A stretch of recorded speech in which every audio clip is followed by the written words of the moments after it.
Stadium, Tuscaloosa, Alabama. And the 73rd meeting a moment ago. The Alabama Crimson Tide, ranked number 1 in the country, undefeated. But they have lost their last 6 in a row to this bunch. The Auburn Tigers with a 5-6 record coming into this game, but they have never lost to the Alabama Crimson Tide in Tuscaloosa. Alabama won the toss. They have elected to defer to the second half, and that means that Lee Tiffin will kick off. Vern Lundquist, Gary Danielson, Tracy Wolfson with you on a murky late November afternoon.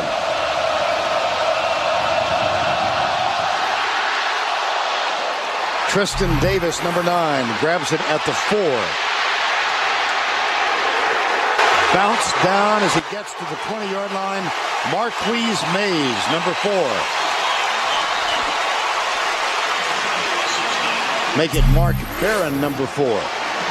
Double numbers here. Cody Burns is the starting quarterback. The sophomore has thrown for 937.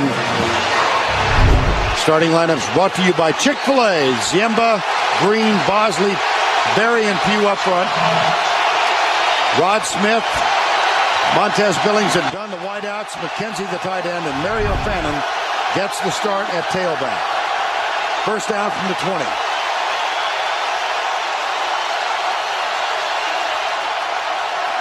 It's Fannin. Gets a crease on the right side and moves it out near the 25-yard line. Defensively for the Crimson Tide, and already a few words are exchanged. It'll be Greenwood, Cody, and Dederick up front. The linebackers, Reamer, McLean, Hightower, and Brandon Fanny. And in the secondary, Arenas, Woodall, Johnson, and Kareem Jackson.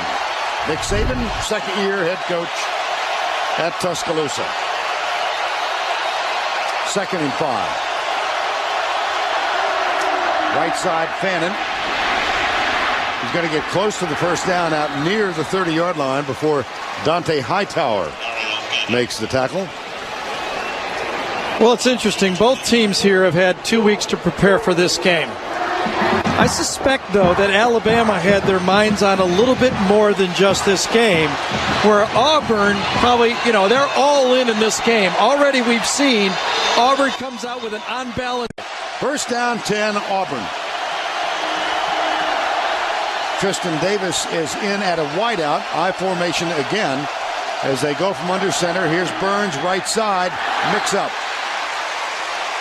That was intended for Rod Smith, number 80. And Rod Smith blew the assignment. Now remember, we all know it, it's well documented. Auburn, because it's going to be a corner blitz here, will show, and Cody Burns reads it right, Rod Smith does not. Auburn started out in the spread and have even been practicing on Sundays to get back to their old offense from a year ago when they take the ball under center. They go from the spread now. Ben Tate, number 44, is on the field.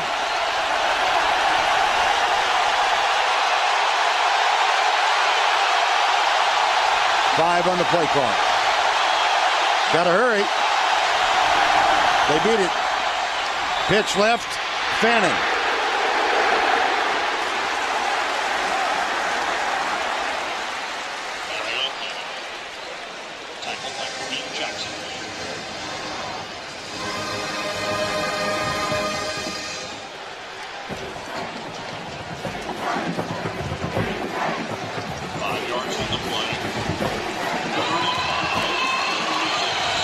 We welcome you to the opening moments of the Iron Bowl, Auburn and Alabama.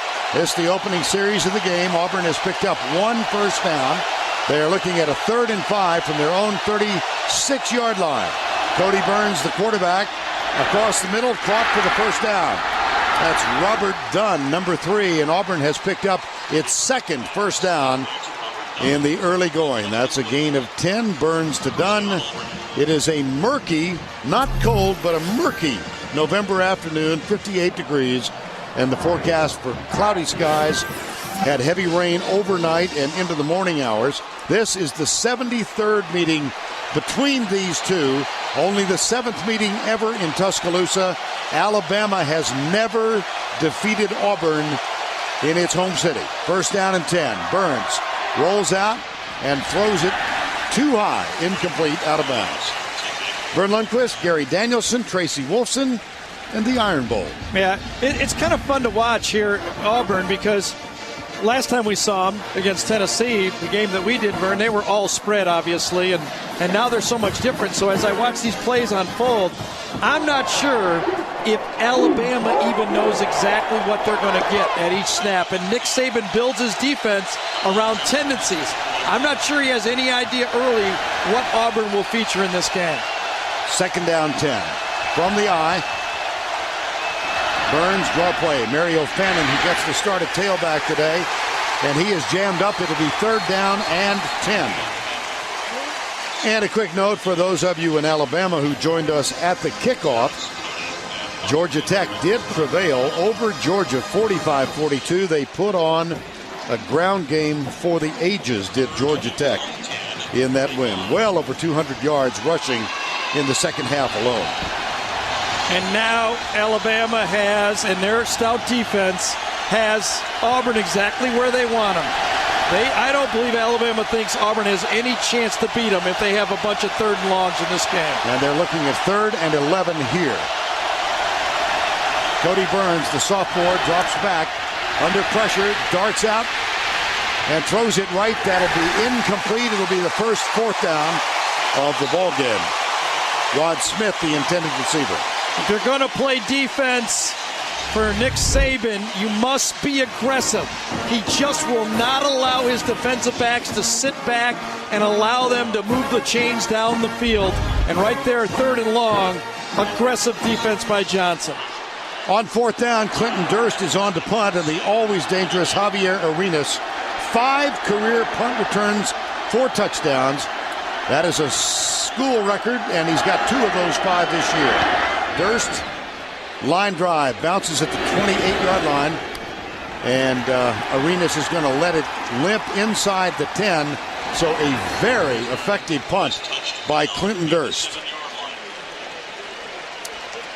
Senior day at Alabama, only 9 scholarship seniors. The stars, Antoine Caldwell, the center. Rashad Johnson, the safety. And the 3rd-year starting quarterback, John Parker Wilson. Graduated in August. The Home Depot SEC on CBS is sponsored by The Home Depot. John Hancock. Chick-fil-A. And by Budweiser. Bryant-Denny Stadium, 92,000 plus on hand for the Iron Bowl, the 73rd meeting. Here's an Alabama team, I think fair to say, unexpectedly 11-0 at this point of the year, and an Auburn team that is struggling 5-6. How did Alabama get to this spot? You know, one of the great things about college football is there's a lot of different ways to win, and Alabama's doing it the old-fashioned way. They're playing power football, and then they have a difference maker at wide receiver in Julio Jones. Watch for them to try to hit Auburn deep early in this football game. Auburn needs to make it a football game, and maybe they can get into the heads of Alabama and say 6 in a row. What do they got? Some hex on us, guys. Alabama, of course, needs this win plus a win against Florida next week to get a shot at the national championship. Auburn, on the other hand, having won 6 in a row in this series, needs a win to avoid their first losing season since 1999. On 1st down, a 2-yard plunge. We'll look at the lineups presented by Chick-fil-A. John Parker Wilson, career leader in yards and touchdowns in Alabama Crimson Tide history. This is a very good offensive line. Smith, Johnson, Caldwell, Davis, and Davis up front. Julio Jones is one of the wideouts, along with Mike McCoy, 2 tight ends, and the 1 running back is Glenn Coffey, who's over 1,000 yards for the season. John Parker Wilson backs up. That one is tipped, and it's incomplete. It'll be 3rd down and 10 from the 7-yard line. Defensively, as Antonio Coleman got a hand on that one. This is a fairly good defense. Coleman, Tez Doolittle, Cedric Marks, Goggins up front. The linebackers are Stevens, Josh Bynes, and Evans. And the secondary, Gerard Powers, McNeil, Zach Etheridge, and Walt McFadden. 3rd and 9. From the spread, John Parker Wilson, Julio Jones comes in. There's a tandem to the right. Wilson wants to throw from his end zone. He'll have to tuck it and run. And he is far short of the first down. That ball came out. I don't know if his knee was down or not. Looked like Michael Goggins was there, number 49. And Alabama 3 and out. See, that's the smartness, though, of John Parker Wilson. You can't force it down coming out. You got a good defense. You're playing against a struggling offense. You have to make sure coming out, nothing wrong with a punt early in the game. That brings on P.J. Fitzgerald, an average of 42 yards. Robert Dunn is back to receive it. He's perched between the 45 and 50 of the Auburn Tigers. Fitzgerald, this is fairly short, a fair catch called for and taken at the Alabama 49-yard line. That's a 37-yard punt. Nothing on the return. Underway from Tuscaloosa, the Iron Bowl. When you've only won 5 games at Auburn going into the Iron Bowl, it's not a successful year. And we don't look for moral victories. We don't look for excuses. No, I don't think anything needs to be said. I think everybody knows the magnitude of this game and what everything holds with it. I mean, we've been playing these guys since we've been here for 5 years, and they got 6 years on us. Our fans love this game. It gives them bragging rights. I mean, they've had bragging rights for some 2,500 days now, and they never get tired of it. Definitely important for us to go out and play well and come out with a victory. I mean, it'll mean a lot to us. It'll mean a lot to the legacy that we're trying to leave here, that Bama was back. John Parker Wilson, that was the celebration in the wake of the overtime victory at LSU, 21-14. So here we are with Cody Burns, the starter now. And, of course, the most publicized firing of first-year offensive coordinator Tony Franklin at Auburn. But since that firing, the Auburn Tigers are 1-4. And they've gone back to a much more traditional offense. Here's Burns under center. Play action, rolls out, lobs it out. It's caught by Gabe McKenzie, number 83. And let's spend a moment with Tim Brando in New York. Thank you, Vern. Florida goes up on Florida State in very wet conditions. Percy Harvin takes the direct snap, goes in from 9 yards out, a 9-play, 65-yard drive. Florida State has since kicked the field goal. Texas Tech is leading Baylor early, and Boston College looking to win the ACC Atlantic up on the Terps. Back to you, Vern. All right. Thank you, Tim. Florida Gators' 4th straight wins versus Florida State. And we'll see them next week in the SEC title game. This is Rolando McClain making the tackle on Mario Fannin. Well, Franklin came in, much publicized new offensive coordinator, going to run the spread. And he was fired midway through the season. This is when he was fired after evaluating where we are at this point.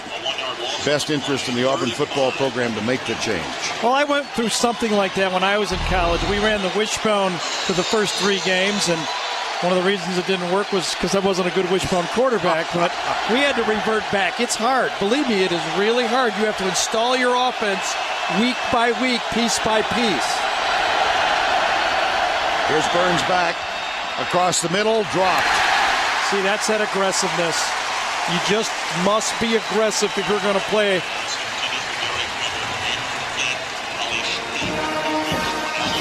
Derek Winter was the intended receiver. It'll be 4th down. You see, with Tony Franklin, 4-2 without. And the numbers have improved slightly. But the chaos has left. Tommy Tuberville told us earlier this week it wasn't working in practice. It wasn't working in the games. And I was afraid I was going to lose my players. Right. And a few of his staff. I think he was right. Oh, what a punt. First one was a rugby, and this one's sky high. And it's over the head of Javier Arenas. Perfect. And Durst nails Alabama for the 2nd time. Well, the early star of the game is the punter. 7:36 to go, opening quarter. Clinton Durst has pinned Alabama back inside the 5 for the 2nd time, or inside the 10. And 9 seniors for this Alabama team. For more on the senior class, Here's Tracy Wolfson. That's right, Vern. This senior class may be small, but they have made a huge impact here. They've been through the highs. They've been through the lows. Head coach Nick Saban saying this senior class is going to be, in my mind, the group that sort of turned it around because they bought in. Their commitment and the perseverance they've shown has had a huge impact on the change that has been made here in 2 years. This senior class, guys, has never beaten Auburn. Senior Rashad Johnson telling me yesterday a win today would add to the legacy they are trying to leave, and that is that Bama is back. Vern? All right, Tracy, thank you. From the 5, first down and 10. Handoff. Glenn Coffey, number 38, and he runs right into the middle linebacker, Josh Vines, number 17. Yeah, Trey Blackman was the projected middle linebacker for this Auburn team, but Vines has stepped up and done a nice job. Now, said there's a lot of pressure in this game, but I didn't expect I'd choke first. Okay, I said there's a lot of pressure on Auburn. I meant Alabama. It's been bothering me since I said it. Of course, the pressure is on Alabama. It's not that I don't listen to you, but I didn't notice it. Well, you know, we talked about how to set up a pressure point in college football. What you do is you find a great player. This time it's Andre Smith, and you ride the guy. It might be a tailback, could be a quarterback. Usually it's a wide receiver. For this Alabama football team, it's the left tackle. There's been no one in the SEC that's been able to stop this guy, and when they run the ball left, they can pretty much depend that they're going to have a successful play. Well, they've got a 3rd and 2 here. Let's see if they go left. Under center is John Parker Wilson. They will come right, and they get the first down plus. Coffey to the 22. Well, the great thing about a running offense is that you can get defenses leading one way and then attacking both sides, and then off of that, you can set up and tight end blocking and then tight end misdirection passing game. That's what drives these linebackers crazy. When do they go to the tight ends, and also when do they go deep? It's first down. Here's a play action and a comeback pattern. Oh, no, it wasn't either. It is the tight end. Yeah, well, you just know it's going to happen. You've got two playmakers. This kind of reminds me of that old Washington Redskin offense that Gibbs used to run. You set up those tight ends, you bang, and then you just give them the ball and keep those linebackers honest. And that's how you be able to run the ball. And then, now, the interesting thing is you can't do this without a dynamic wide receiver. And they've got one in Julio Jones because Auburn must commit a safety and a corner to him. They'll come right again. Big hole. Here's Coffey. Out to the 47.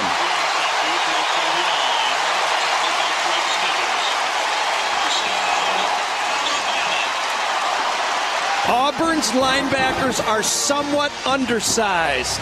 This defense is built to defense spread teams. Look at that blocking. Look at that hole. You got Caldwell, Johnson, Davis blowing it out, and Coffey. Another one of those 1,000 yards rushers for Alabama. They've had 9 in the history here at Alabama. Well, he is over 1,100 yards for this season. We saw him against Kentucky rush for 218. Here's the toss. Coffey going left, and he is jammed up and dropped for a loss by Michael Goggins, number 49. Yeah, you can see that Auburn had to be leaning to their right or Alabama's left. Now, so far early in this game, Alabama has been breaking that tendency and running right. They try to go left in Alabama, and Paul Rhodes, their defensive coordinator, says, we know you're going to run left beside 71 sooner or later, and they were ready for that play. Loss of 4, 2nd and 14. 3 split wide right, 1 to the left. And John Parker Wilson out of the spread. It's Auburn sending 3 defensively. There's the pass. It's caught at the 41-yard line. The catch made by number 15, Darius Hanks. Yeah, and Jim McElwain said, I asked him yesterday, who's been coming on for you? You know, what guy would you circle? And he goes, Darius Hanks has been doing a nice job for us. Look at that catch. Spinning around, coming back, and making the play. That's another one of those passes that we talk about all the time. There's McElwain right there, offensive coordinator. He wears his glasses just like I do. He could throw the ball, too. Yeah. Quarterback at Eastern Washington. One of the things that this Alabama team has not done much is give it up. They're +6 in turnovers. No, most of that, though, is because they've had the lead and they've not been having to kind of force and kind of strain to do things. Now, that time Wilson and Caldwell probably is, veteran players on this team and have been working together a while. You wonder how that one got dropped. I was down on the field where, it was a little, like you say, murky here. Right. It's a little slick, and I bet the ball sometimes gets slicks down there from that kind of wet turf. We've got a window here where no rain is expected. It rained heavily overnight and this morning. More showers this evening. Up the middle. And that's going to leave a 3rd and probably 7. Let's go back to Tim in New York. All right, Vern, the theme of the day, teams that lack motivation to win being upset. Kansas here. Going up as Todd Reesing hits Kerry Meyer. This was with under a minute to play. A 26-yard pass for a touchdown. Jeff Wolford can't hit this 54-yarder. So the Fighting Man Geno's beat Mizzou, who's already representing the Big 12 North in the Big 12 championship game. Back to you. Ooh, it's one of the toughest things about the two division parts of college football now, conferences, is when you have two good teams on one side and one not so good team in the other. John Parker Wilson caught. Wow, Julio Jones knew he was going to get popped in the back. Yeah. And Gary just talked about this talented young man from Foley, Alabama. He is, and he's absolutely fearless. He's had his big games in the big games, and this time he runs right into coverage, and he had a big hit that time coming from the backside by Powers. I think John Parker Wilson thought it was a man coverage, and it actually was a zone coverage, and he led Jones right into Powers. Time has been called by the officials. They will measure to see if Jones got the first down. Well, you see the numbers for Julio Jones. Had the big game at LSU. Right. 7 for 128 in that one.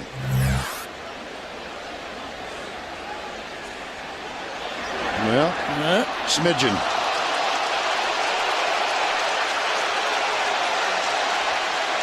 Let's see. They're at the 29-yard line. It would be a 46-yard field goal. Lee Tiffin's long for the year was against Clemson. Nick Saban said, we're going to go for it. Yeah, Tommy Tuberville is right on the line there looking at this, and he thinks that they got a good spot. I wonder if he's thinking about challenging this, because he's feeling that was a real generous spot on that play. I saw him just going right down the line and straddling it. Well, he's talking about it. Well, he's just trusting that the replay official. Yeah, it looks like he might. Tuberville always seems to come with a wry smile. He was standing on the side. I didn't even recognize him before the game. He called me over and he says, oh. The Auburn head coach has requested a timeout to challenge the spot on the field. The always popular Tommy Tuberville, yes, especially here in Tuscaloosa. Now let's take a peek at this. The yellow line is in the box right there in the thing. Ball is... that was pretty close, I think. It was definitely between the 30-yard line and the 29-yard line. They couldn't have been that far off. Maybe the length of the football off. Maybe. That's splitting hairs. I think, Vern, what's key here, and Tommy Tuberville knows it. Remember, the Alabama coaches told us how key it will be in this game to get up early, because they don't feel Auburn has that come-from-behind potential. I think Tuberville knows that also, and he's willing to use a timeout here to keep Alabama from getting this very short fourth down play. Complete. Okay, forward progress. Yeah. I'd say maybe move the football back a foot. A football. Maybe a football. Maybe a football.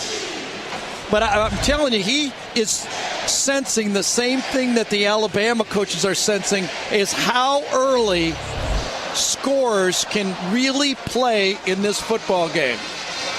A lot of teams are built to come from behind. This Auburn team isn't. In fact, they're not even built to come from ahead. They had 4 games where they led by 10 points that they lost in the first 8 games. Here's Matt Austin. After review, the ruling on the field stands is called. It will be 4th down.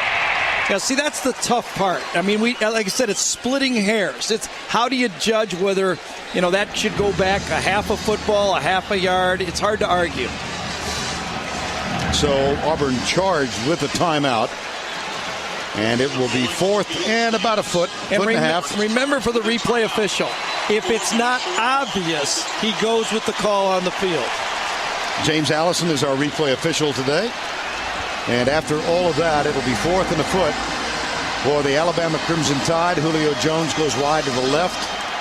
Double tight ends with McCall and Walker and big Andre Smith to the left side. They've also got a superb center in Antoine Caldwell. Yeah.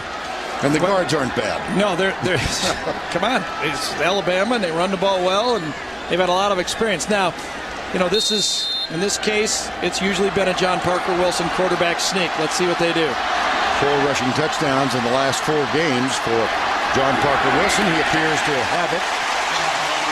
And he splits the difference between Marlon Davis and Antoine Caldwell. Well, we were at that LSU game when they had that big quarterback sneak for a touchdown for John Parker. This was about the same situation. So funny watching John Parker Wilson grow as a player. It's one of the things when I took this job and came into this conference, really I wanted to do is follow guys get better as they go through their career. And following John Parker get better is kind of the fun of watching this conference and him grow. Well, he was 13-13 as a starter until this year. Tack on 11 wins in this season. Here's Wilson. Tipped away. It was intended for Nikita Stover, and it's knocked free. Let's go back to the studio for this Liberty Mutual update. Here's Tim. All right, Vern, it would be a quagmire in Tallahassee. Florida goes up 14-3 at Tim Tebow connects with Aaron Hernandez for a 7-yard strike. They're just underway in the second quarter. Now that, Vern, would be a frog strangler, wouldn't it? Back to you. Whew. It does not look pretty. The Gators have averaged 53 points per game since their loss to Ole Miss at home. Tebow might win the Heisman just for his speech. I agree. And there's the run by Coffey, tackled by Nico Thorpe, number 15. That's a gain of 9. Well, this is really interesting how Alabama has self-scouted themselves. I believe this. 2 weeks, they've taken a real long look at themselves and said, you know what? We're going to run the ball the other way. We really are going to run the ball the other way. Now, Vern, I asked each coach we saw yesterday, I asked them 2 questions. One about this game and one about Florida. Nobody cracked, did they? Well, one guy. No, we can't say that. It's off the record. Yeah, you're right. 3rd down and 2 feet. Left side this time. Whoa! And it's going to be 4th down again. And this time the need a little longer than the previous 4. I think that was Zach Etheridge that got up there, the free safety in the hole. And they're going to have to take the points here. Lee Tiffin, whose father earned everlasting fame in this game in 1985 when Van Tiffin kicked a 52-yard field goal to win this game over Auburn. This is his son. This is from 37 yards out for the first points in the game. His weakness is low kicks. High snap. Kick is up. And the kick is good. Gary says that because he had a low kick blocked that led to overtime in Baton Rouge a few weeks ago.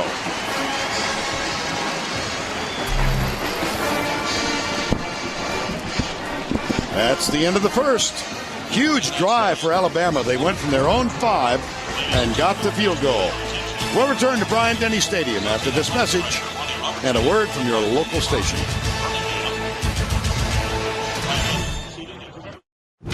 Steel, the signature industry in the state of Alabama, and the symbol of one of college football's fiercest rivalries, Auburn versus Alabama. Steps up the pocket. Big Robert Johnson, touchdown, Auburn! Go crazy, Cadillac! Go crazy! Tigers! 3 in a row over the Alabama Crimson Tide. Auburn with a whooping. Hope you don't need to use the woodshed anytime soon, folks. The Auburn Tigers are going to win their 5th in a row. That's your ball game, folks. 6 in a row.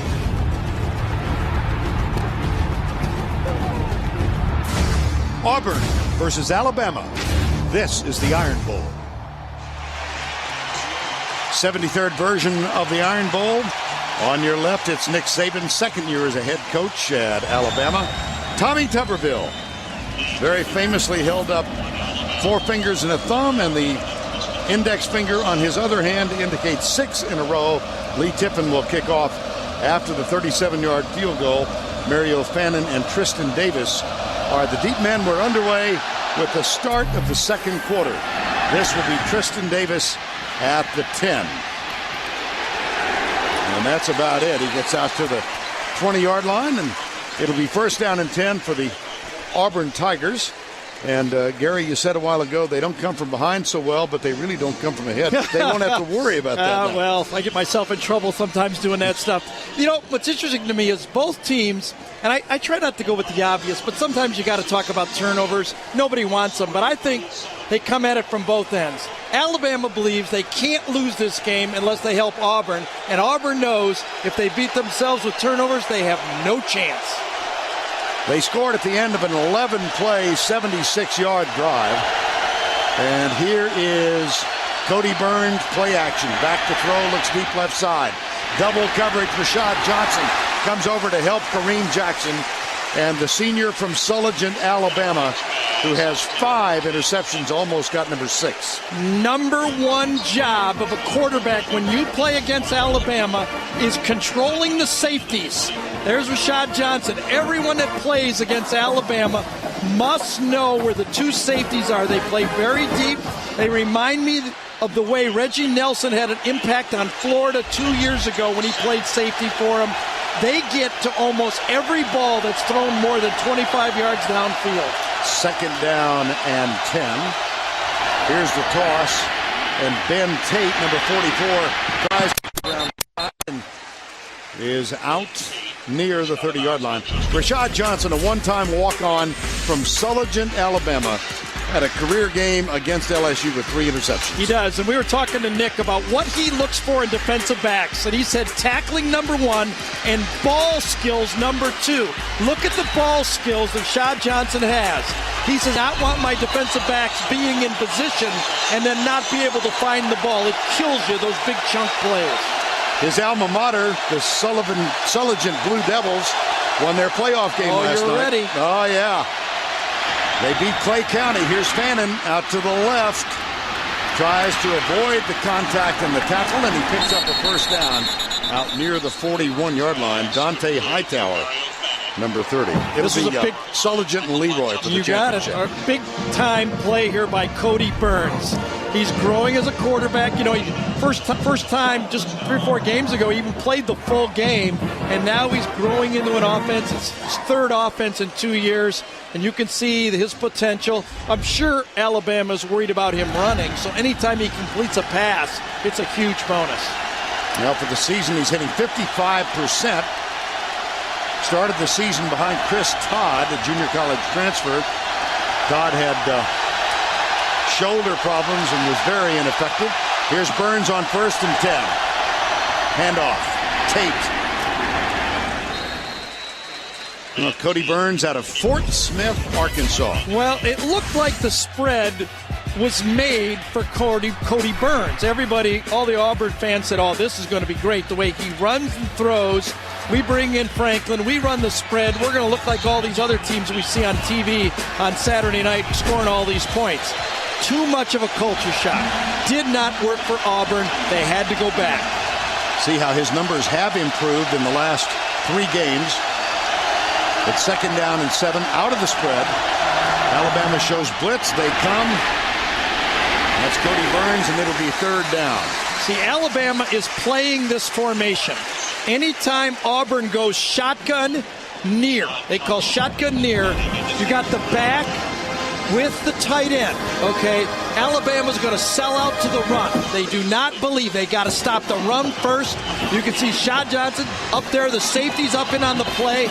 Anytime shotgun, tight end, and running back on the same side, Alabama goes as a running play. He's quite a story. He was a walk-on, not offered any Division I scholarships. Came here and earned one. He is one of 9 scholarship seniors who play for Alabama. 3rd and 6. It's an illegal formation. It will not count. Oh, dear. Too many men in the backfield. Dante Hightower was flying. I don't know exactly how you say it. Maybe not enough men at the line of scrimmage or too many men in the backfield, but it was an illegal formation. There it is. I'll go either way. Yep. I'm amphibious. Yeah, you do go. Yes, I know that. Well, you can't see one guy out of the picture, but 5 people were in the backfield that time. You need 7 on the line of scrimmage. 4th down, the penalty is declined. Clinton Zurst, who's had 2 very effective punts, is on for the 3rd time. And Javier Arenas this time moves up near the 20-yard line. Well, will they do the rugby or will they do the pop-up? Let's see. I'm guessing rugby. Yes. Wisdom of the ages. Yep. Bad punt. Shank rug. Now give that. See, that won't show up on Arenas' stats, but give those stats and great field position to Javier Arenas right there. 20-yard punt. Well, people care a lot about this game, don't you think? I think so, too.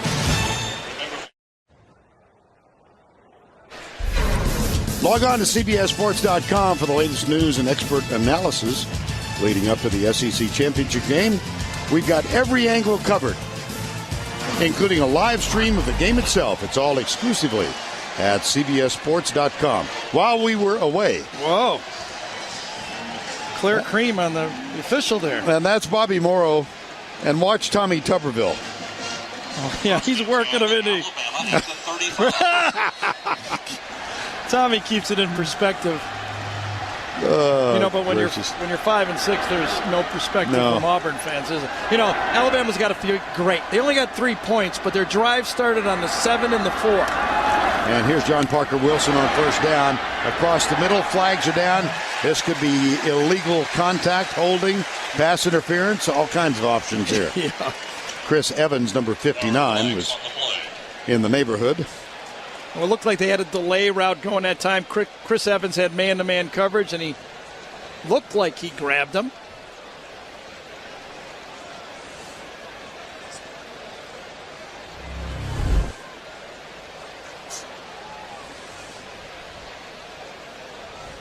Well, that's on the other side of the field. Holding, defense 39. 10-yard penalty from the previous spot. Ball across the line of scrimmage, so it'll be an automatic 1st down.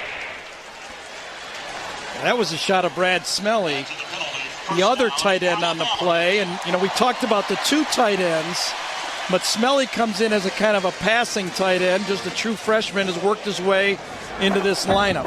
Smelly, who grew up in Tuscaloosa, is the younger brother of the starting quarterback of the South Carolina Gamecocks. They were hammered by Clemson today.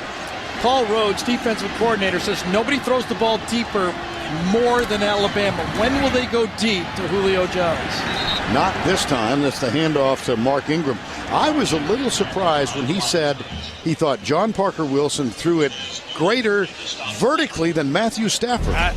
Well, he doesn't mean he's right. He just said it. Okay, well, John Parker does throw a nice deep ball. Not taking anything away from him, but throwing to that guy turns out well. You know what John Parker does is he's smart with the deep ball. He establishes where the safety is, and that's why he's been well coached, and a senior quarterback is a guy you can trust to throw the ball deep. You see 8 touchdowns, but only 5 interceptions. 4th down, 2nd down, and 11. John Parker Wilson, a little bit of pressure, and it's incomplete. Looks like McFadden might have got a hand on it, Walt McFadden. Chatting with Nick Walker. Yeah, you know what I like about what Auburn is doing here is, and I think it's the only way to play Alabama. We saw it early when Kentucky tried to do it to them, and I think, Ole Miss tries it, LSU tried it. You must go man-to-man against their receivers. And I think Auburn, as they've gotten healthier in the secondary, is challenging the Alabama receivers, and I think they only really fear one guy, Julio Jones. 3rd and 11. They got Jones if they want him. Oh, do they ever. He goes right. There he is.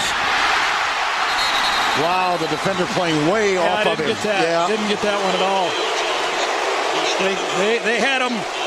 I could have thrown it to him from up here in the booth. This was so obvious. You can't cover anybody 8 yards off like this. So you got to give ground. You can't stand still. And Powers would do a better job on a young, tall receiver by getting up underneath him and try to jam him on the line of scrimmage. That basically they conceded a first down, did Auburn. Gerard Powers is 5'10". Julio Jones checks in at 6'4", and that's a 15-yard gain. First down and 10.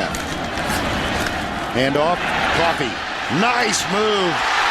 Here goes Coffee. Touchdown, Alabama.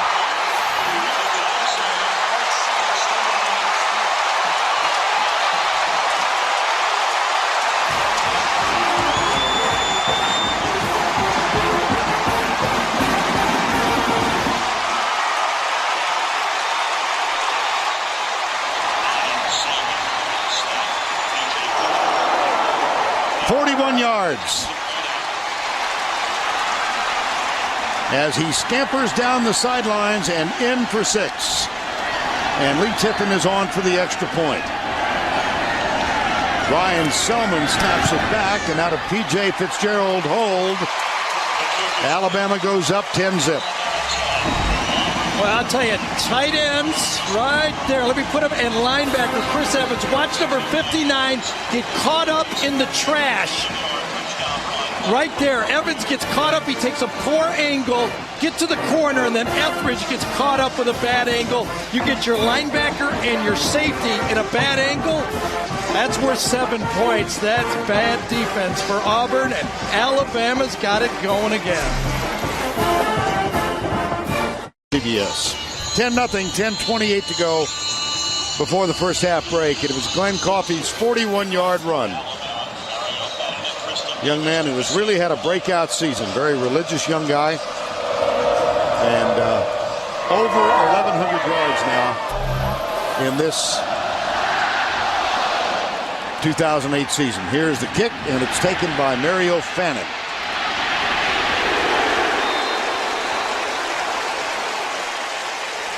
Glenn Coffey continues to climb up the all-time rushing list. See the lead, single-season lead held by Bobby Humphrey and then Sean Alexander and Shad Williams. And Glenn Coffey has now moved in behind Sean Alexander's 1998 season, and he needs only 6 more to tie him. Well, we talked about tight ends and Andre Smith as creating a pressure point, but I'll tell you that time, Drew Davis and Travis McCall did it on the other side, and that's been the story. Alabama's been running to their right successfully. On first down and 10 from the 24, Cody Burns. Robert Dunn starts in motion and goes back to the right. Here's the handoff to Ben Tate. He comes right. Arenas with a terrific job of fighting off the block and going down to make the tackle. Let's spend another moment with Tim Brando. All right, Vern, back to Lubbock we go. Texas Tech and Baylor. It's now 14-13 game. Barron Batch scores from a yard out. On the injury front, Michael Crabtree is still nursing that ankle. Graham Harrell also been dinged today. And Florida State added a field goal. It's 14-6 in the Swamp in Tallahassee. Back to you.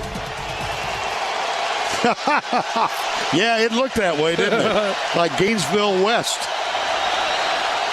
Second down and 7, 9:41 to go. Here's Burns, comes near side, incomplete. Intended for Rod Smith, number 80.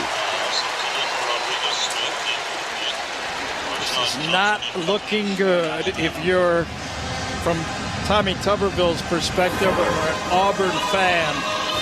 They looked so far in this game, even though they've controlled field position, completely overmatched. Cody Burns, rough start. He's 3 of 10 for only 30 yards. Well, you should watch Shad Johnson direct this defense from his safety position. He is something else.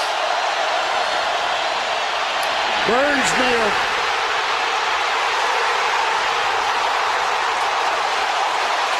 Eric Anders, number 32. Again, aggressive defense from the secondary, led by their quarterback of that defense, Shad Johnson, watch this guy direct everybody around. Changing the defense, telling them what's coming, and then come up and cover his man. Man-to-man coverage, and that allows Nick Saban to bring an extra guy when he plays man. And Eric Anders came in there with a stunt up front. Aggressive nickel defense from Nick Saban in Alabama. Here's Clinton Durst on for the fourth punt. They go for the block. And there's contact, but no flag. And Arenas has it at the 30-yard line. Well, that was a good punt. 52-yard punt. 6 on the return. Alabama defense shining in the early going. CBS Sports coverage of the Home Depot SEC continues after this word from your local station. 8:42 to go first half. Alabama with a 10-0 lead in quest of their 12th victory against 0 defeats. Look at this, coming out with empty on first down. And Glenn Coffey is top of the screen, wide right. Yep. 4-man rush. John Parker Wilson too high. Intended for Julio Jones over the middle. Yeah, not bad though. Little high. Delivered it strong. Great protection. Ball just sailed on him slightly, and Julio could not go up and snag that one. Interesting call on first down. Now, I think it's, if you're Auburn here, what are you thinking? And I'm thinking, we got to bring out some sandbags or something. We got to survive this flood here early in this game. We got to get this game to the second half. They trail by 10. Draw play, left side. Tight end leads the way. It's Coffey. Zach Etheridge with the tackle, but Coffey picks up 18. Watch this technique by Marlon Davis, the right guard on this play. He comes right here, comes around, and logs in the defensive end. Watch this technique. Pulls around and then logs in Coleman. That is just fantastic technique by an offensive guard that knows exactly what he's supposed to do. Come around, read the defensive end, follow, and then Coffey says, God, does it get any easier than this? Marlon Davis. It's really a terrific offensive line. Here's play fake. John Parker Wilson lobs it out to his tight end. This is Nick Walker, one of the 9 seniors out of Brundage, Alabama. And Glenn Coffey's numbers for the day, he started the day with 1,091 yards, and he's adding to it in heaps. Yeah, he is, and I know he thinks the same thing we're thinking. This offensive line is so good. If I just do my job, I don't have to do anything spectacular. Just be a normal Alabama running back, and I can do big things with this offensive line. Look at how they flank teams with these tight ends quickly. Shift from one side to the other side, get the tight ends, flank them, and change up that defense. Coffey cuts inside and moves inside the 40. Michael Goggins, number 49, with the stop. Well, we talked about being a little slippery burn, but Coffey seems to be having no problem out there. Watch this. Plant, skip, and cut. That's a very nice technique by Coffey. 3rd and 1. Coffey over 100 yards already. Midway through the second. Well, Baron Huber's in there as the blocking back now. You know you're going to get one-on-one. You dare just try to go deep here to Julio Jones? He's wide right. Motion. Brought him off. Senderick Marks, number 94. Could have been Alabama flinched on this play also. He's making that case. Dead ball. Yep. False start. 78 offense. 5-yard penalty. Still 3rd down. That's Mike Johnson up front. Well, it's Andre Smith at left tackle. Mike Johnson left guard. Antoine Caldwell at center. Marlon Davis, number 76. Interesting now, Drew Davis, number 79. Earlier in the season, Nick Saban talking about his offensive line, and he said, right tackle. Yeah. But now Drew Davis, by the coaching staff, has been voted Offensive Player of the Game the last 2 weeks. And Jim McElwain telling us yesterday he's really playing pretty well. Smelly back in the game, 17, going in motion right there again. John Parker Wilson. No flag. Gerard Powers, number 8. It'll be 4th down. Well, Alabama gave Auburn a big break here on that 3rd and very short, and then they jumped the short route and got through it. Let's see if it happens. Julio Jones. Well, he went right through Julio Jones' back on this one. I don't know. Kind of went around him also. It's hard for me to say whether it didn't look like bad interference. Is there such a thing as good not interference? Bad, good interference?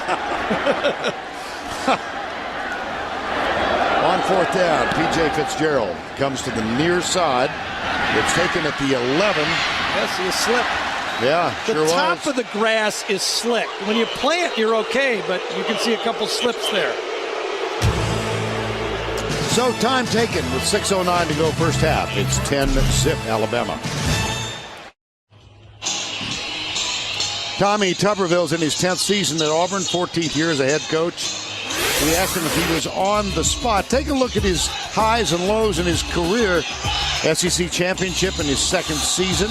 2003, they finished 8-5. More on that in a moment. In 2004, 13-0, and they did not get to the BCS championship game. He was named Coach of the Year. He's won 6 in a row in this series, but they have lost 4 consecutive games. They're 5-6, and earlier this week, we asked Tommy, do you feel like you're on the spot? He said, no, I don't. But I didn't feel like I was in the spot in 2003 either. That was the season of the infamous Jetgate. Right side, and just a quick refresher on that one. They were struggling, and the then president of Auburn and the then athletic director got on Bobby Louder's private plane and in the dark of night flew to Louisville and had a meeting with former offensive coordinator Bobby Petrino. And when news got out, there was an immediate reaction favorable to Tuberville. He survived that. I don't think he's in trouble. It's a crazy business. No, I didn't think Sylvester Croom was in trouble this morning either. Well, 47-0 is not easy to overcome. I understand. Sometimes. But 8 wins last year should not be forgotten. 2nd down.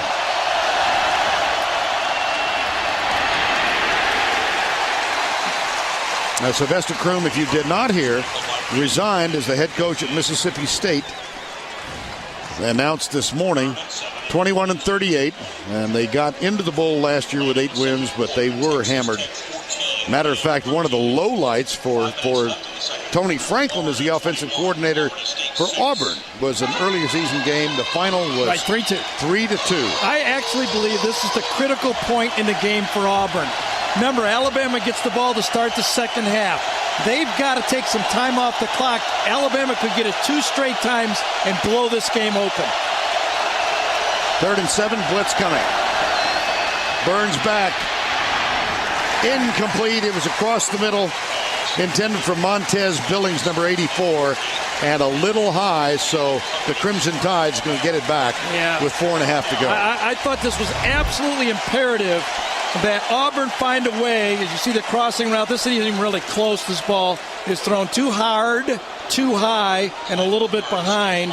And now Alabama has a chance. They're going to get great field position, and they're going to get the ball here probably 2 times in a row.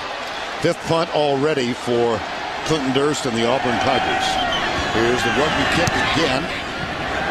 Arenas chases it near side. Oh, that's a very good one. Beautiful.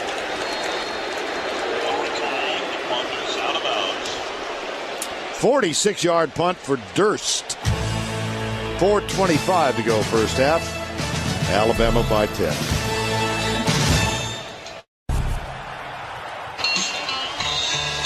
All right, Tim, thank you. And, of course, we will see Alabama and Florida next Saturday afternoon. SEC championship game in Atlanta. John Parker Wilson, Hoover High School, suburban Birmingham. Grew up as an Alabama fan and living a dream this season in his final year. 1st down and 10. And off the left side, it's Mark Ingram, number 22. the true freshman. And let's go down to Tracy Wolfson. Guys, Glenn Coffey came off the field after that last drive. He was limping a bit on the sideline. They taped his right ankle. He took some pain medicine. As of now, no word on whether he'll go back in. He's still on the sideline, but keep an eye on it, especially with these slick conditions out here. All right, Trace, thank you. Coffey and Upchurch. Upchurch is the number 3 running back. And there you see Coffey's updated stats and measured against the opposition. On second down, Ingram. Oh, great stop. Yes. That was Josh Bynes, a middle linebacker, number 17 there. Now, we kind of thought that the pressure was on the Auburn offense to get out of this half. But the Auburn defense can help out and do the exact same thing. You know, it has that feel of a game that Alabama's in complete control, but it's just 10-0. I mean, it feels like Auburn can't do anything, but it's not a blowout, obviously. Mark Ingram splits wide to the right on 3rd and 7. He's at the very top of the screen. Out of the spread. 4-man rush. John Parker Wilson steps up and is caught. It'll be 4th down. Yeah. You know, great coverage that time. Let's give credit to this Auburn secondary. You know, they were banged up early in the year, but now that they're healthy, they're matching up pretty good here. You can see it. They got the 2 deep safeties. They're just playing what they call a base cover 2 zone. Nothing fancy. Everything just kind of taking it short. Had a throw to the top of the screen maybe, but John Parker Wilson had his eyes to the left side, and there was nothing there. Well, we talked about Javier Arenas and his punt return ability. Robert Dunn has 1 return for a touchdown this year. He's back for Auburn and is perched at the 31-yard line. P.J. Fitzgerald. Good one. Fair catch taken by Dunn at the 27-yard line. 42-yard punt, nothing on the return. 2:19 remaining in the first half. Next Saturday at noon Eastern. Another renewal of the traditional rivalry, the Army and the Navy. They'll get together at noon, and that one is always fun to do. 10-0. 2:19 to go, first half. Well, Auburn has got to find something. I mean, right now they need a first down, but they got to find something, and quickly. Brad Lester is on. Did not play last week. And number 1 is not going to get the handoff. Cody Burns shakes the sack and slides out at the 36-yard line. Brandon Fanny, number 98, had Burns in his grasp and blew the tackle. Well, Fanny is doing his assignment exactly the way he's taught, and Cody Burns does a nice job of using, Fanny's leverage against him almost, spitting right out of that tackle. Perfectly defense, but a great play by Burns. 2nd down and 3. Tristan Davis is in the backfield with Lester. Lester goes left. He's got a first down, Auburn, across the 40 with 1:37 to go. Clock will stop as they move the chains. Well, one of the things that Auburn probably didn't spend a lot of time with the spread in the offseason is finding a fullback. Tristan Davis is a tailback playing fullback right there, number 9. Does a nice job here fitting inside and making that crease for Lester to run that ball. Just a little bit of a sense of urgency from the crowd now with 1:20 to go. Here's Burns, left side, incomplete. Ali Sharif, number 26, was there defensively. Nothing stands out to me more about Alabama's secondary every time I watch them is how aggressive they are. So now if I'm a play caller, and you got to be careful if you're a play caller for Auburn because you haven't had a lot of practice or experience at quarterback. What do? You got to do some double moves against them. They fight on every short play. On 2nd down, blitz coming from the corner. Burns keeps it, cuts up the middle, and he's going to have another first down as he reaches the 44-yard line. Plenty of time. 2 timeouts left for Auburn. First down, Auburn. Brad Lester with the key block on that run of 13 yards. 13 yards on the play. 1:06 to go. Burns back, left side, caught to the 35. down to the 32-yard line. Catch was made by Rod Smith. That's a gain of 12 as Fanny makes the tackle. 57 seconds to go. First down 10. Plenty of comfortable time for Auburn. 2 timeouts left. Here's Burns again. He's to the 29 with 45 seconds to go. Yeah, and they'll take timeout right here. Will Tuberville and his Auburn team with a very successful drive, basically running the quarterback. Time taken with the score, 10-0.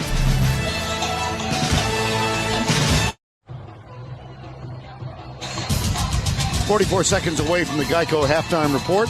Lots going off on this rivalry Saturday. We'll go back to Tim and Spencer in our New York studios. 44 seconds to go.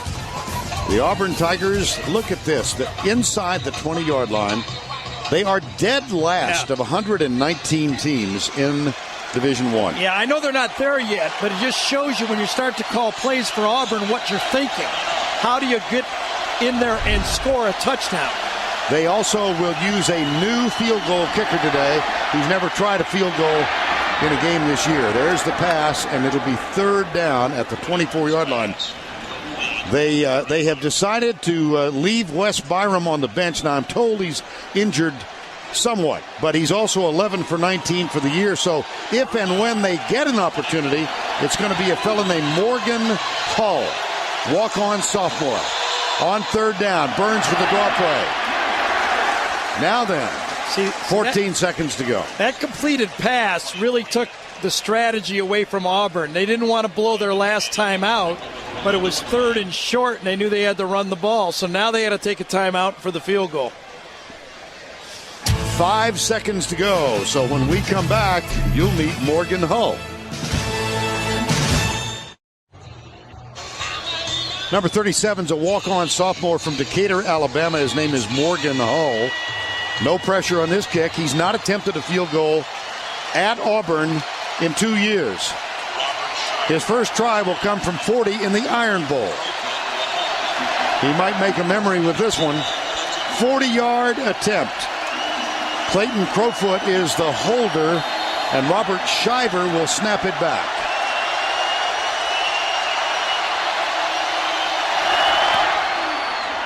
How about that?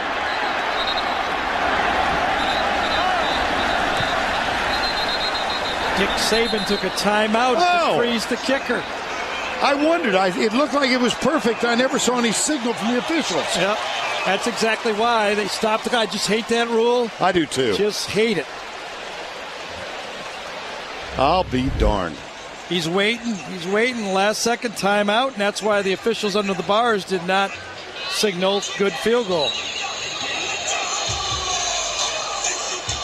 It looked perfect, and I waited and waited, and obviously didn't see Saban. See, I don't really mind that the coach can call timeout. I just wish the umpire or the head official on the field called timeout so we wouldn't have a play run. You know, if you call timeout, you call timeout, but it should be one of the coach people that don't allow a snap. So Morgan Hull going to have to do it again. No, it's his second kick in the Iron Bowl. Yeah, you're right. No pressure on this one. Officially, this is from 39 yards out. And it's blocked. And it is blocked. Brandon Dederick.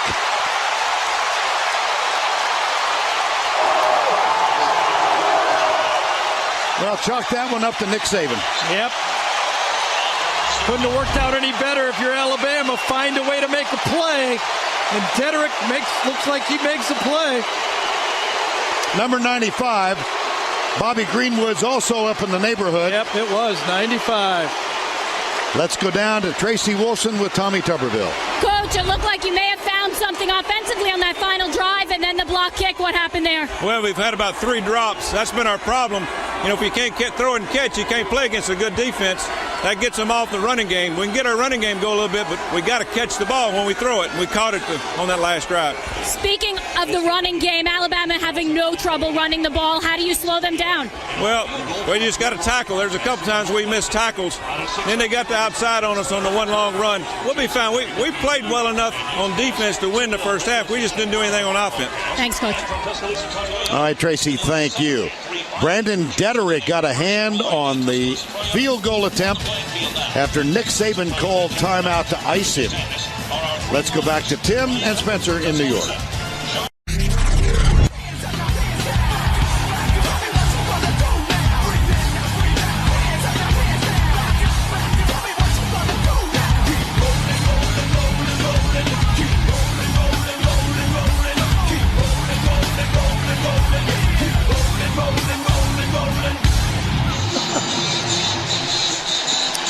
Iron Bowl, 73rd meeting between Auburn and Alabama. Only the 7th time the two teams have ever played in Tuscaloosa. They first did so in 1895. Auburn won that one. Next, they played here in 1905. Auburn won that one. And they had to wait for the year 2000 before Auburn made its first SEC visit over here. Auburn won that one. And they won in 02, 04, and 06. Now, the Alabama Crimson Tide will kick off, or will receive the ball as we open the second half. And this one, Morgan Hull sends it right through the end zone. Moment ago, Tracy Wolfson chatted with Nick Saban. Coach, you've controlled both sides of the ball in the first half, but Auburn able to stick around. What do you need to do to finish this one off? Well, we stopped ourselves a couple times. We had a penalty on a short yardage situation and didn't play real well in 2 minutes, but I think we got to score points. I think we played well on special teams. I think we've done a good job offensively, defensively, but we just got to score points. But they're a good team, and we expected a tough battle when we got one. You've had other second half letdowns this year. Did you address that at all in the locker room? No, we've been playing better in the second half, and I'm pleased with the attitude that we have right now, and it's all about finishing. Keep the hammer down and finish. Thanks, Coach. All right, Tracy, thank you. Here's John Parker Wilson back on first down, pumps once, escapes the tackle and goes to the right, then pulls up. He's got a man deep. There is contact and a flag. Yes, indeed. That's on Walt McFadden, number 6. So that one is going to come back. It was intended for Nikita Stover. Well, if this ball had been thrown deep by John Parker Wilson, I know he was on the run, this was a 7-point play. It was obviously pass interference, but a good penalty that time for Auburn because this could have been a 7-point play. It was just badly underthrown by John Parker. And so the penalty will give Alabama first down and 10. You know, what I was thinking with that timeout by Nick and even the interview with Tracy is he was right on, Nick was. All this other stuff is great, got to score points, but, you know, that's why he makes the big bucks. You know, I mean, he's got to, you got to say, that even that graphic that popped up, the only coach with 10 years experience with no, you know, I mean, he's got it going here. He's well paid. Here's Coffey out to the 40-yard line after the pass interference. So John Parker Wilson, the Alabama Crimson Tide, trying to go 12-0 and get into the championship game and keep their dreams alive. How do you assess how they played in the first half? Solid. I think they know what we talked about early, Vern, is that if they don't beat themselves, Alabama, they don't think that Auburn can beat them. So they're playing a little close to the vest. However, Auburn is in the football game, and I think they got in at halftime and said, come on, let's put the pressure on these guys. John Parker Wilson, good coverage on Julio Jones, and Wilson still upright. How about that? And is the pass caught? No, but almost. You know, that's where a defensive player, and I'm not sure which guy it was, the hit on John Parker. Josh Bynes.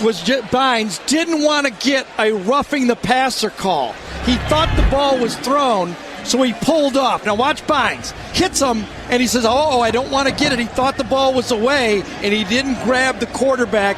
Jones does a great job of coming back to the ball, but then trying to keep his feet in. He says, I grabbed it, and Bynes says, oh, my. I had him for an easy sack and let him get away. So, 3rd and 5. Mike McCoy, number 80, comes near side, and the right tackle says, I'm going to get into a comfortable stance, and he goes back a little early. That's Drew Davis, number 79. Well, Gary, how about halftime trends? Well, 10-0 is the big stat. John Parker has kind of been, just playing it close to the vest. No big mistakes. I think the 0 interceptions is the big thing right there. Coffey has had that one run. What was it, 41 yards, Vern? Yep. Yeah, that was the big play of the whole first half. And, Cody Burns has been basically the offense. If he's not scrambling, they don't have much else. And Alabama continues to dominate in the first half. But, Timeout, Alabama. The first time out of the half. Did he call timeout before the flag was thrown? He did. Wily old fox. Time called.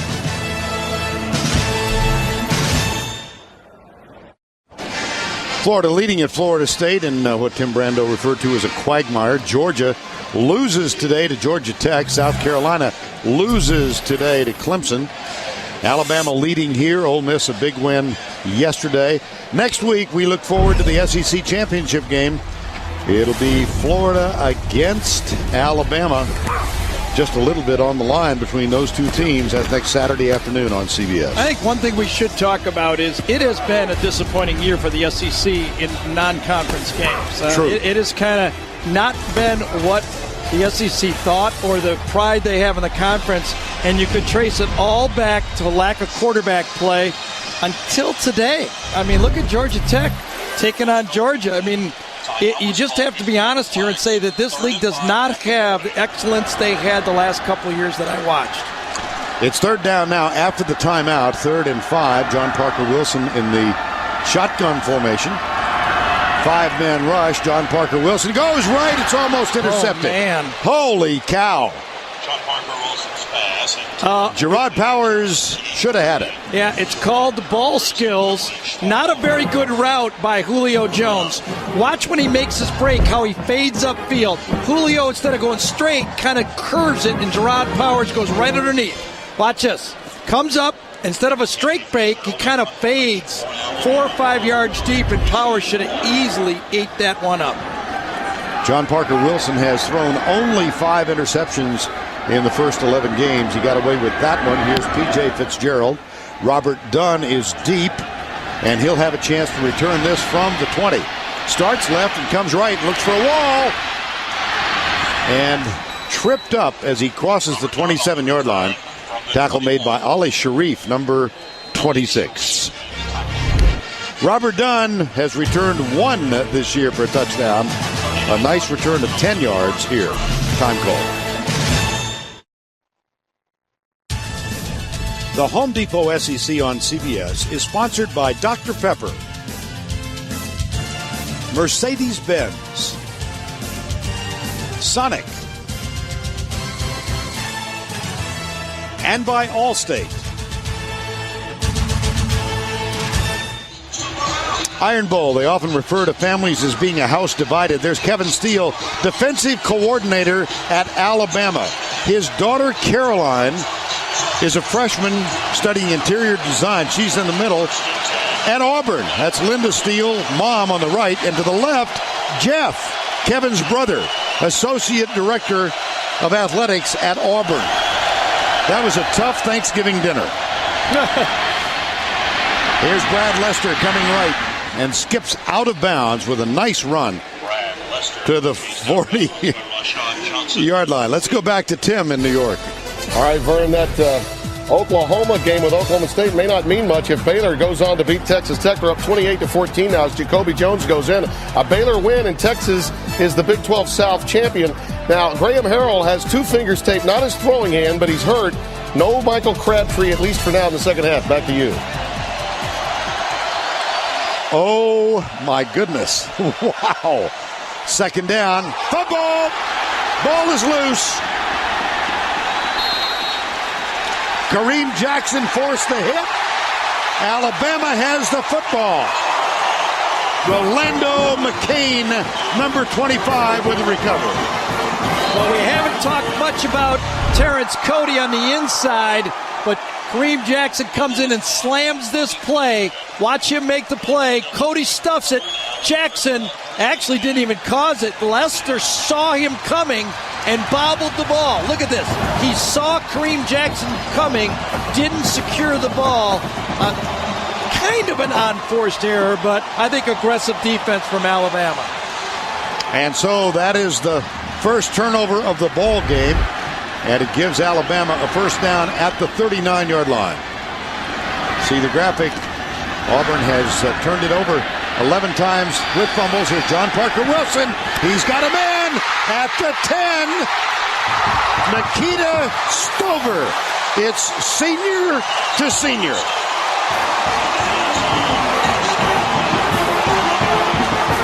And there are only 9 of them on scholarship. That's the fewest in Division I alongside Middle Tennessee State. And this group of 9 has never defeated the Auburn Tigers.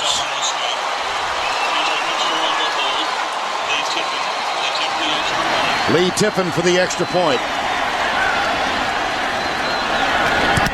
Blocked. Wow, that's returnable. There is a flag down. It's picked up by the Tigers. It was Mike McNeil, number 26, who blocked the extra point. Alabama 16, Auburn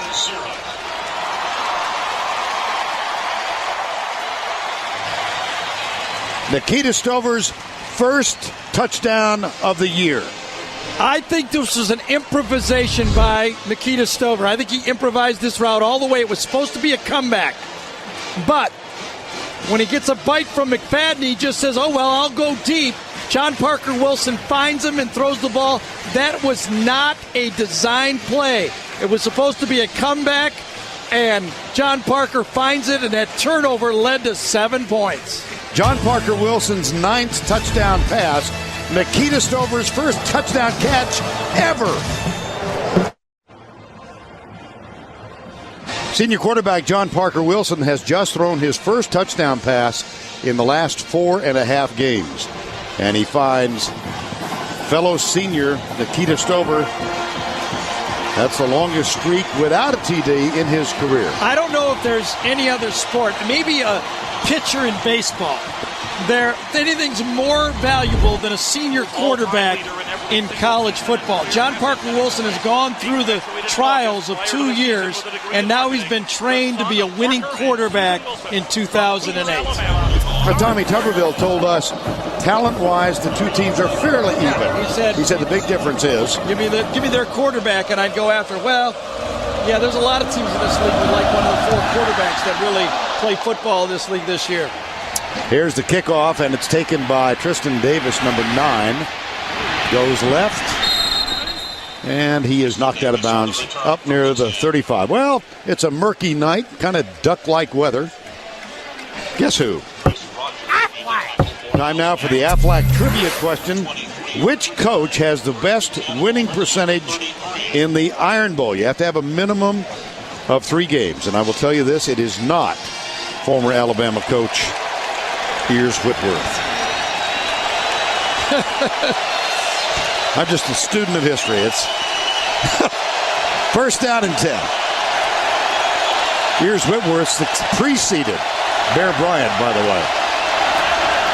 Here's the handoff left side. It's Fannin, and Fannin is popped by Javier Arenas as he gets near the 39-yard line. Here's the challenge for Auburn right now, and why Alabama was so insistent that if they don't beat themselves, they can't lose this game. Auburn has only scored in the SEC this year more than 16 points twice. 21 and 23 against LSU and Arkansas, and they lost both those games. Where does Auburn find points? 2nd and 4. Burns for the day is 5 of 14. He'll keep this one on the ground. It's Fannin going left, and Fannin does pick up a first down as he crosses the 45. Javier Arenas, Justin Woodall with the tackle. Well, I don't blame a coach for trying something new. I really don't. And Tommy Tuberville said, I'm going to try to get a little bit better, went to the spread, it didn't work, and now he's kind of trying to get this through this season and get to 2009. Would you agree with that? I would, yes, absolutely. There's two types of management, I think, kind of like systems or people follow. One is if it ain't broke, don't fix it. And the other is if it ain't broke, you're not looking hard enough. And I think Tommy Tuberville said, I want to get better. It didn't work out. First down and 10. Still fumble again. Still not working. Who got it? Alabama got it. 2 turnovers in 2 possessions. It's Terrence Mount Cody. All 365 pounds. Well, we call it pit framing, but for Terrence Cody, he kind of stands out as the pit right there.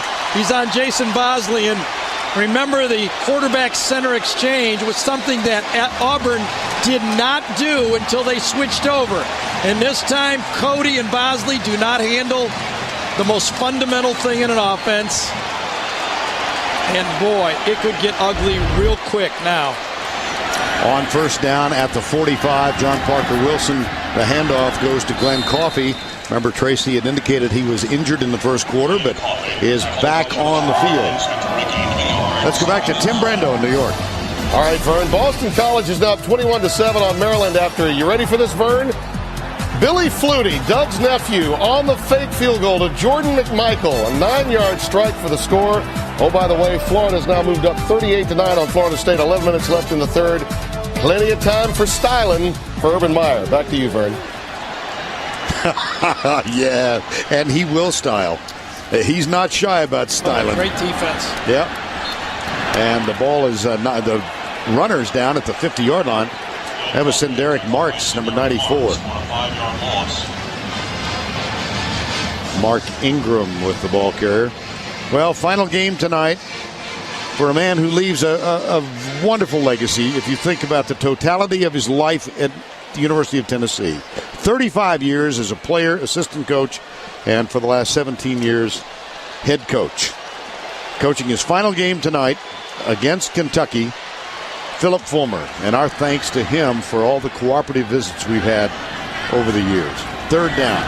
Here's John Parker Wilson, short, little screen. There's Andre Smith out there to lead the way, and it's going to be a big, big, big gain for Mark Ingram and the Alabama Crimson Tide. That's a gain of 27.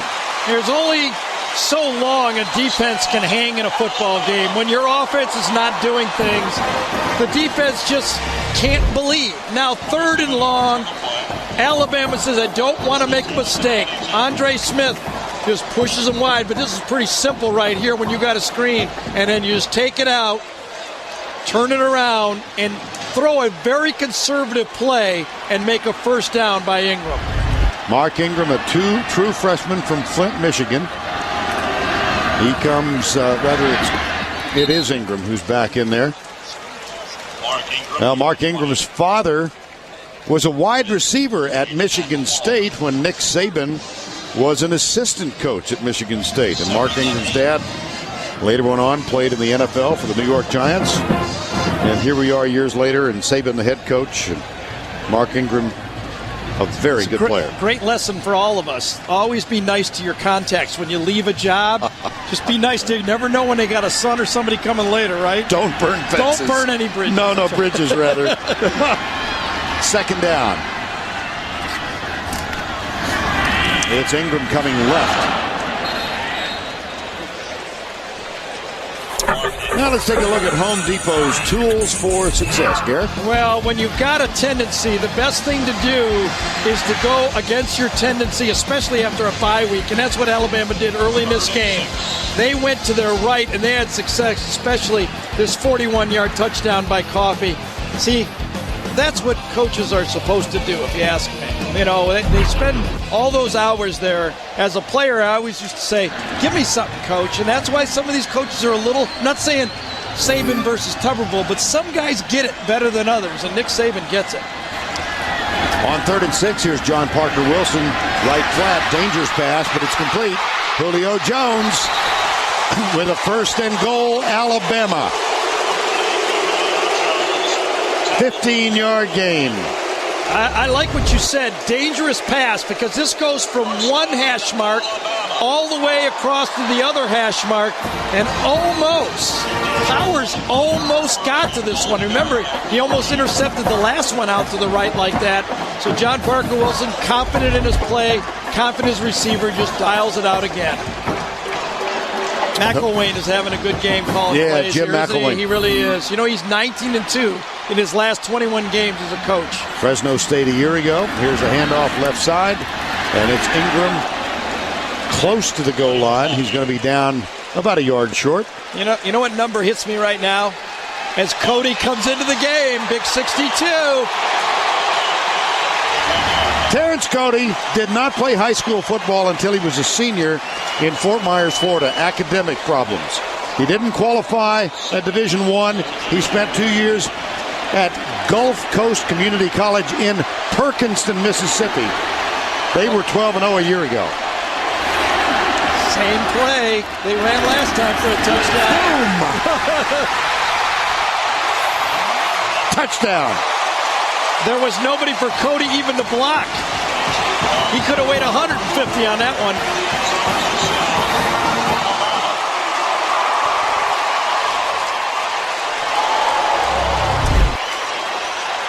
Same play we saw before when Cody ran the play to the left. This time, nowhere even to go, as Alabama's strength inside Smith, Johnson, and Caldwell was enough. And you know, I was saying the number that comes to mind is 7. Because in 7 days, Alabama's going to play Florida in one of the best games, I think, of the whole year. They're going to go for 2 after the blocked extra point.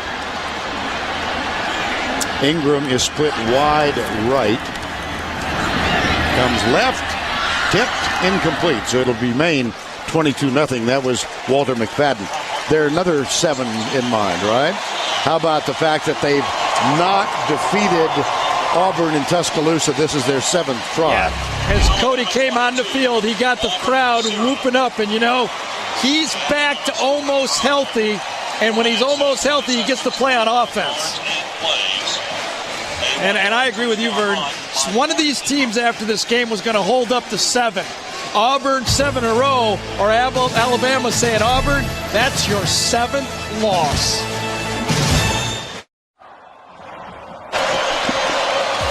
Well, I look forward to this promo every week, every year. Oh, you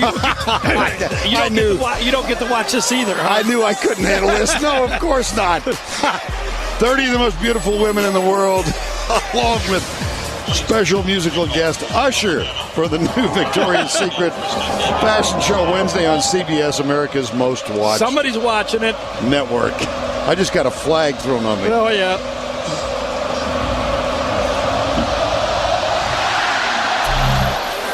Oh, that was out of bounds.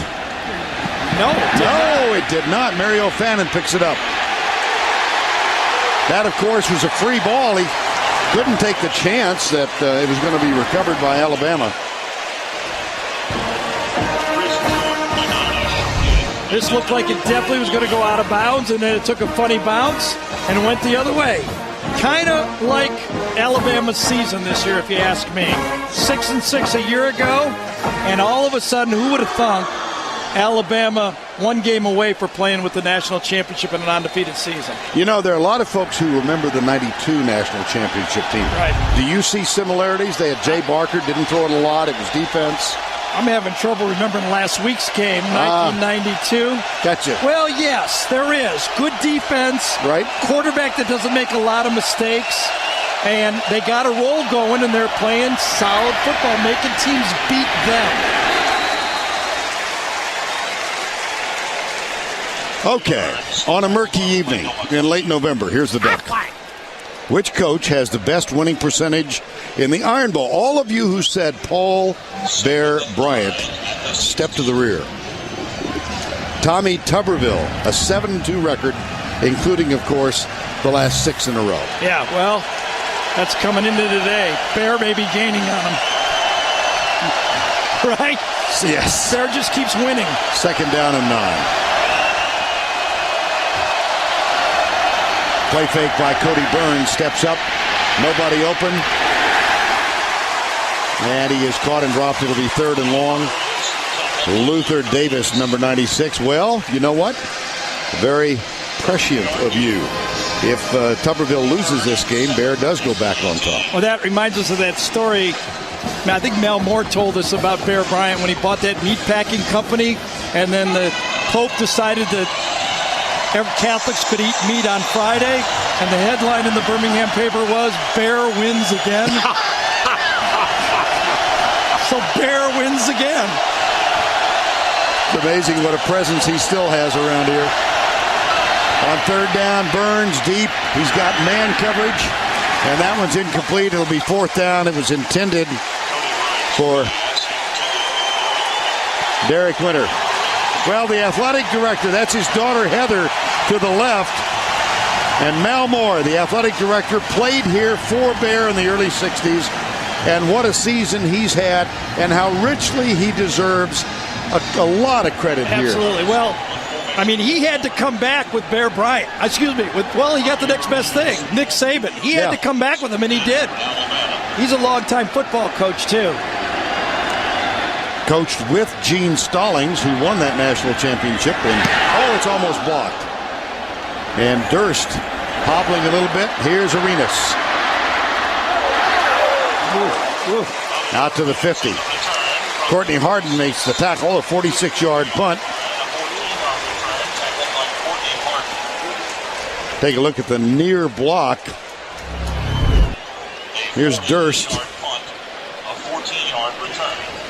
Rolando McCain. And here's Arenas. Won't that be fun to watch Arenas play against that Florida special teams group that they have there? Mm-hmm. 1st down and 10. Left side, Coffee. Across the 45 and down at the 43. Mike Blank, number 93, made the tackle. So, I guess you keep trying to wonder, how did Alabama make this happen, this year? I don't think anybody expected this. I mean, I saw a local article about, did anybody expect that Alabama would be undefeated playing for the national championship, and you'd have Notre Dame, Tennessee, and Michigan the way they are? Right. Well, if you think back to last summer, here's the handoff to Coffee again. At Media Days in Birmingham in July, and there are 800 people from the media who come to this thing. Alabama was picked 3rd in the SEC West, behind the Auburn Tigers and LSU. And here's Auburn. This experiment with Tony Franklin went awry. They've tried to recover and haven't been able to under Tommy Tuberville. And Nick Saban, what a coaching job. Tommy told me on the field and on the phone also when we talked to him, that you were part of also, Vern, is that he's kept his whole class intact, though, that he recruited. Most of those kids were recruited because of the spread offense, but he still kept it. And that run is going to be to the 40. Let's go back to the studio for this Liberty Mutual update. Here's Tim. All right, Vern, you had to know the Texas Tech score would change with their offense. They're now behind Baylor 28-21 as Shannon Wood scores from a yard out. By the way, Florida State did get a touchdown. Their first of the day. It's 38-15. Percy Harvin out for the rest of the day with an ankle injury, so we might have that to talk about all week in preparation to the fast track at the Georgia Dome next week. Vern, back to you. All right, Tim. Of course, he had heel surgery back in the spring and told us many times this is the best he's ever felt since he was a sophomore in high school. 4th down, they'll go for it. The handoff is to Coffee, got it. 1st down, Alabama at the 34. If you were putting the odds on anybody on Florida having an ankle injury and playing, I would put it on Percy Harvin. He's had that ankle injury for 3 years. He plays all the time. But again, you look at this Alabama team, and they run the ball successfully. Now they're running it right as well as left. Can they do this against Florida? What do you think? Clearly, there's only really 2 good football teams this year. Ole Miss is really coming out. I will say that. Yep. But the 2 dominant teams are Alabama, Florida. I mean, it's like Michigan, Ohio State. It's just a lot of leagues. Texas, Oklahoma. Ingram to the 22. Pretty to watch, isn't it? Reminds me of a cry you hear often around here. Roll Tide. Yes, it is. Wow. Ingram, such a smart runner for a young runner. Power, discipline. Not at all in awe, is he, of the situation? I remember Nick Saban told us earlier in the year he is the most naturally gifted of his running backs. I think that's true. Mark Ingram remains on the field. Got one-on-one out here. Julio. They'll run it. Doesn't matter. They got 9-on-9 inside, and they're just mashing them. Ingram tackled by Trez Doolittle, number 99. Doolittle, a 60-year senior for the Auburn Tigers. Nothing can turn on a football team or discourage a defense more than just mashing it right down their throat like this. 2.5 to go in the third. 7th play of the drive coming up. The first 6 have all been runs, huh? Well, why not? I would think we'll probably see the same here. We do. Up the middle. Touchdown, Alabama. Mark Ingram gets the score.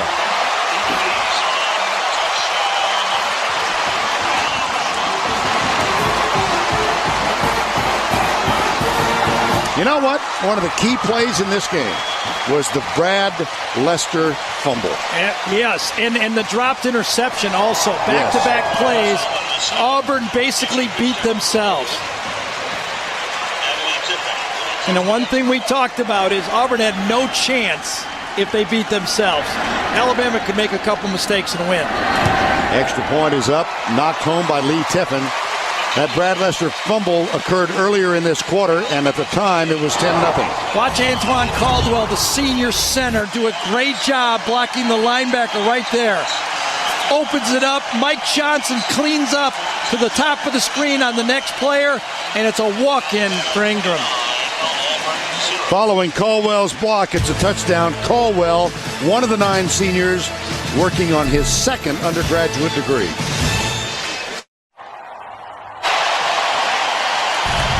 Alabama celebrating on the sideline inside the NFL.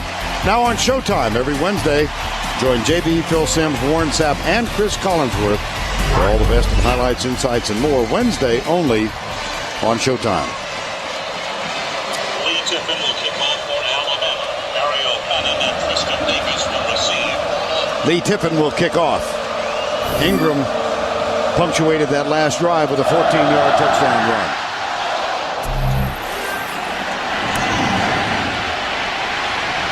This is Tristan Davis.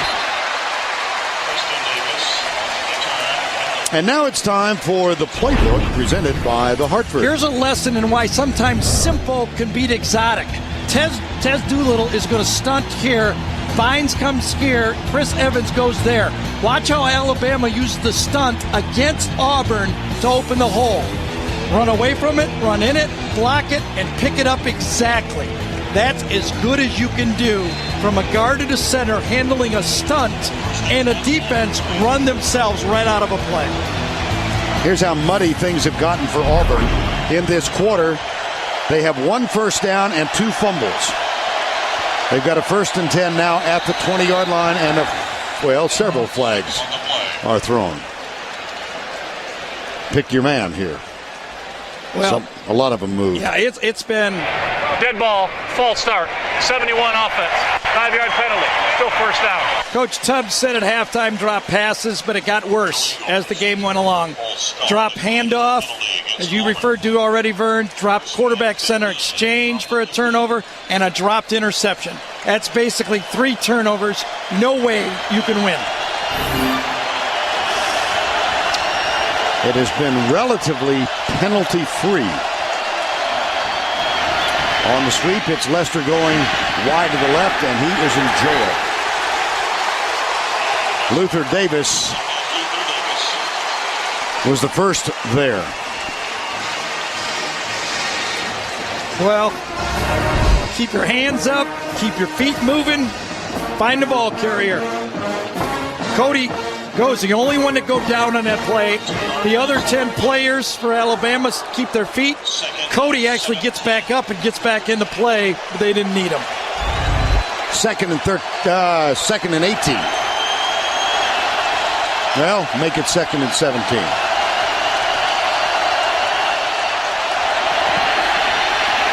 Wow.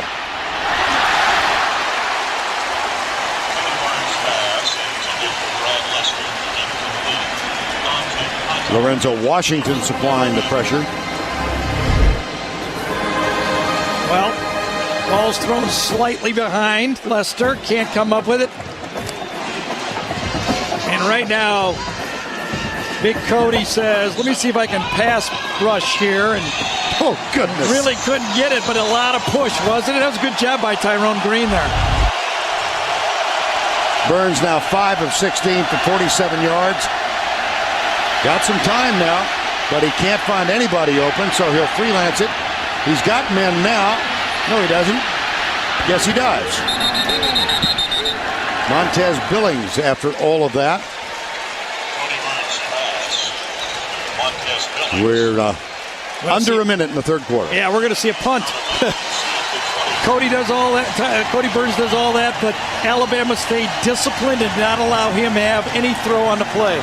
So in this quarter, and this will be the final possession for Auburn, barring a turnover, 1 first down, a punt, 2 fumbles, and a punt. Durst, 7th punt this afternoon.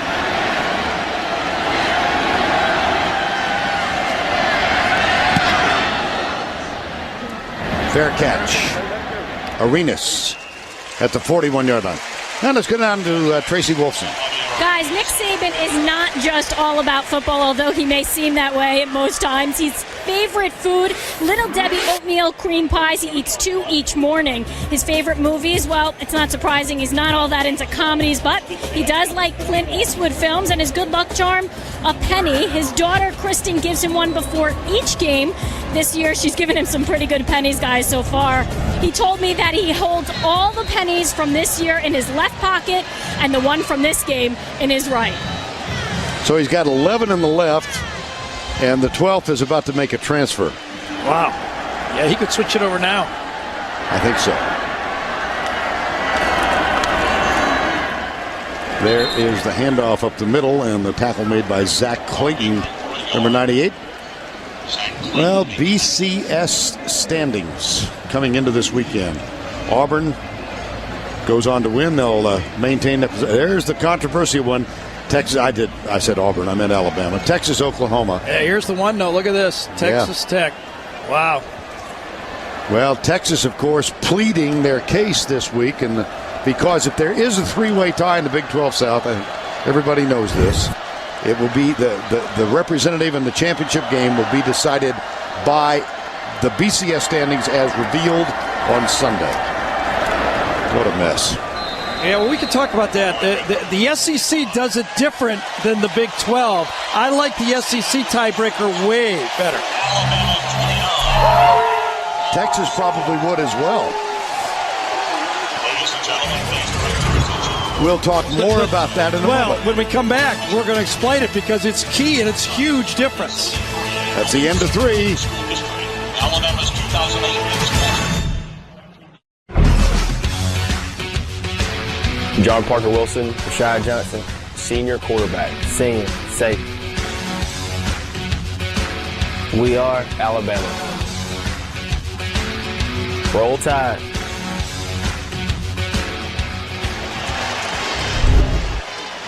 They are rolling right now.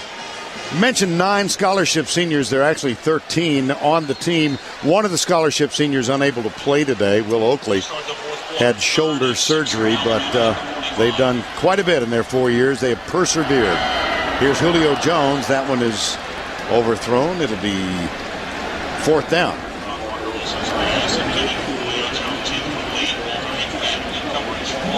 So that's going to bring on the punting unit. P.J. Fitzgerald will send it deep to Robert Dunn.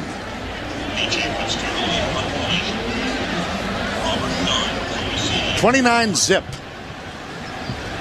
Vern Lundquist, Gary Danielson, Tracy Wolfson, the Iron Bowl from Tuscaloosa. See Corey Reamer, the linebacker, who's the punt protector. Now Fitzgerald, side of his foot. And boy, Saban is out on the field. Wow. I mean, it's next week already for Nick Saban. I'm telling you right now, it is next week.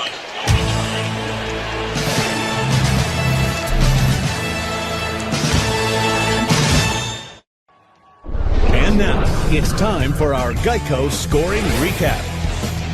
Well, stay with us. Alabama gets the first 3 points. Lee Tiffin, a 37-yard field goal. Then Glenn Coffey gets to the right side and outside and scoots down the sidelines. 41-yard run, 10-0 Alabama. It stood that way through the third quarter after a fumble recovery. This little improvisational play between John Parker Wilson and Nikita Stover. First career touchdown for Stover. Extra point was blocked. But then Ingram got a 1-yard touchdown run to make it 22-0 after a fumble again. And then Ingram, his second touchdown of the night. 14-yard run, 29-0, and that's where we stand early in this fourth quarter as the Alabama Crimson Tide tries to hold on to its #1 ranking in every poll and the BCS standings, even including the computers. First down and 10.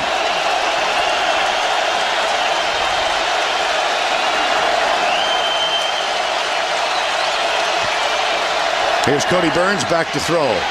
Little screen right side. Tackle misses a block. And the receiver pays a price. Woo! Wow, that was not fun if you're dressed in white. Well, we talked about the difference in the Big 12 and their tie-breaking system and the SEC. Okay, real quick. In the Big 12, the highest-ranked team goes to the championship if it's a three-way tie. In the SEC, it's the same tiebreaker except the top two teams, if they're within 5 spots of each other, head-to-head goes above the ranking. That's the way it should be. What happens on the field has to matter. And that, of course, that plays right into the Texas-Oklahoma argument. And how about a tech update? Once again, here's Tim. All right, Vern and Gary in Lubbock. Baylor and Texas Tech, 14 unanswered now for the Raiders. Baron Bagg scores from 3 yards out. They reviewed it. Art Briles came on the field. Mike Leach came on the field. It's a touchdown. Texas is rooting for a Texas Tech loss. I could tell you a lot more, but even my brother-in-law says, back to Vern. All right, Tim. We appreciate the quiet. Oh, that was good. On first down, that's Javier Arenas with the tackle. Rod Smith with the catch. There's the story right there. Texas has already won their game. Texas Tech tied, and Oklahoma plays tonight. And it goes to the tiebreaker if all three win. The fifth one, right at the bottom, right there, is going to go down to the fifth one. Highest BCS ranking at the end of the regular season. First down and 10 for Auburn after that 28-yard catch. Here's Cody Burns back. And he's caught and dropped. Back to the 48-yard line. Well, we can argue into the night about this thing. You and I aren't going to argue because I think we agree on this. But if you...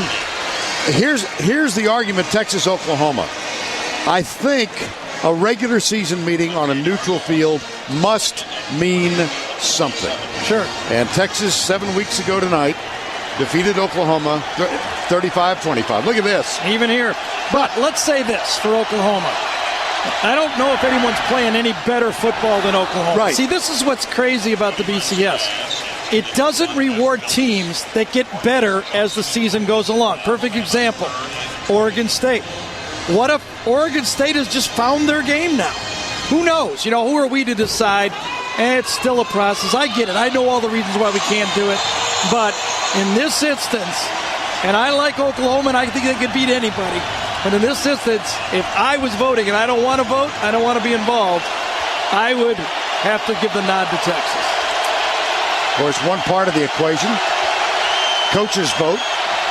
Here's Cody Burns, deep left side, good coverage. Adjustment by Rod Smith, incomplete, and it'll be fourth down. Eric Anders with the pressure. Well, I thought there was a lot of hand fighting going on that time. apparently not enough. How do you define enough? I don't know. I'll tell you how I define it. Yeah. When the score is what it is, let them play. 29-0. 12:46 to go, and here's Quentin Durst on to punt for the 8th time. Yep. Javier Arenas. He's been bottled up pretty well today. Durst has been quite effective.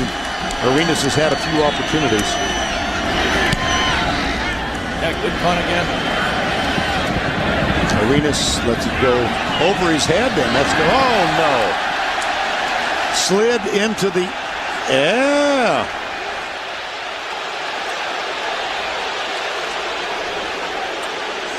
They're going to say he had down control. At the 1, I guess They're so. going to say he had control. I don't know if he had control of the ball, though. That's what's still being discussed.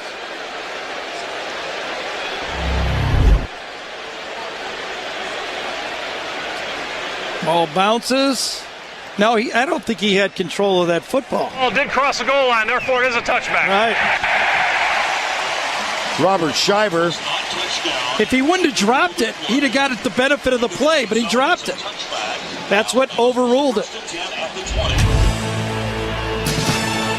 29-0, Alabama. The Home Depot SEC on CBS is sponsored by Liberty Mutual, Wrangler, Nissan, and by Coca-Cola Zero.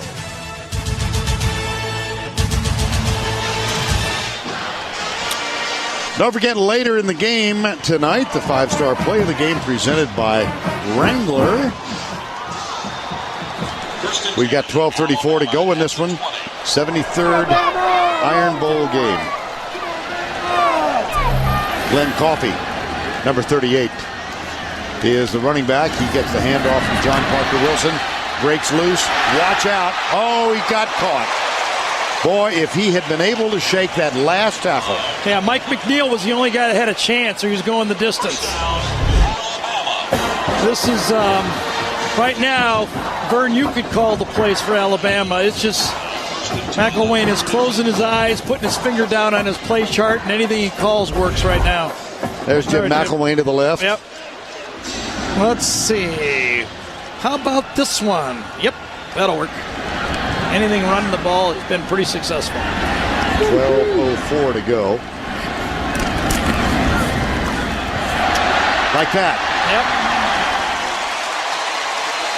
Now let's once again go down to Tracy Wolfson.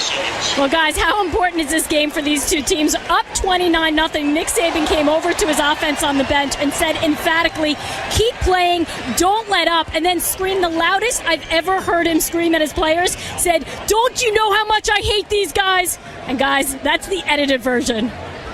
Oh, wow. Whoa, that might be block room material. Does Tracy get credit for that too, the Wolf? The Wolf. Yeah. Hey, everybody knows that. So big deal. You know, I mean, it's... Well, you know, stuff never bothered. Except that Saban had all those years at LSU. You know, he's gotten into this Iron Bowl thing in the second year. Right. I think the vision of Auburn players last year holding up 6. Right. Probably. Well, he gets it. He gets it. You got to win the games you're supposed to win. This year, you got a way better team. You know, it's funny. We were talking to Nick Friday, and I asked him point blank. I said, Nick, in your bye week, because Florida's so different, did you use some of your bye week to go over Florida stuff before the Auburn game? And he said, I can't tell you that. I said, oh, come on. And he goes, ask me Sunday. Right? Oh, great. 29-0 here. There are a lot of interesting things going on elsewhere. Here's Tim Brando. All right, Vern, 21 unanswered now, trailing 28-14 to Baylor with no Michael Crabtree available. Graham Harrell to Detron Lewis, a 4-yard hookup. Wonderful catch in the corner. And the Red Raiders are up by 7, so Oklahoma, breathe easily now. Back to you. Which now brings it to the vote. And remember, the second to last vote is going to be the big vote. 1/3 is the coaches, okay, or 2/3 the coaches, 1/3 is the computers. Remember, in this vote, the coaches do not have to put their name on the vote. It's anonymous. And this one. Only the last vote Right. they have to publish who they voted for. Here's Terry Grant. Terry Grant getting only his 29th carry of the season. Well, how about a chaos theory in 08? How can a one-loss team that doesn't win the conference championship make the title game? You got to stay with us on this one.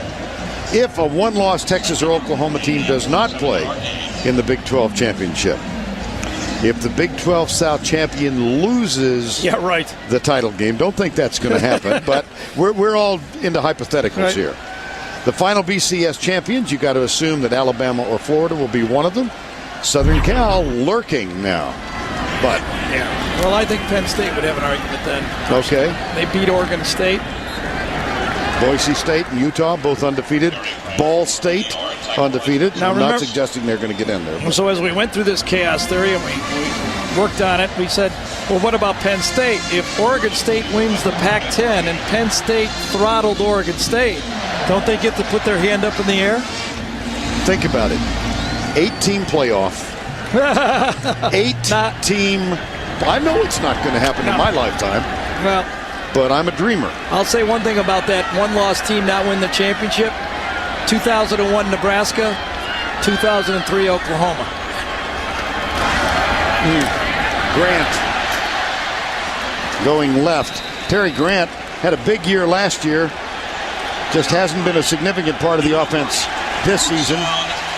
But he's got a first down. And now, when will Nick Saban start to think about next week and get some of his starters out of this football game? I would think after this drive is completed, however it is completed. 71's off the field. Yeah, okay. Marlon Davis, 76, is off the field. John Michael Boswell is in at right tackle now, so he may have just heard you. First down and 10. And whoa, Grant slips. A little moisture still on the ground. 8:10 to go in this one. Now Red Lobster presents today's Scholar Athlete for Auburn, Tez Doolittle, sixth-year senior. That's not a mistake. A 4.0 grade point average.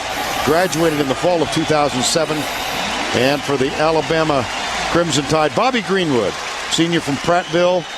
Red Lobster's commitment to the investment of our future is shown today by donating $1,000 to the school's General Scholarship Fund. Nice job by Nick Saban here, taking his players, his offensive linemen off first, one at a time, to get a crowd cheer for each of those guys that don't get recognized that much in the offensive line. On second down, it's Grant going left. I would think we've seen the last of Coffee today. Right, only the center, Antone Caldwell, still in the game, and I bet he comes out right now, the fifth player. And here comes Big Caldwell.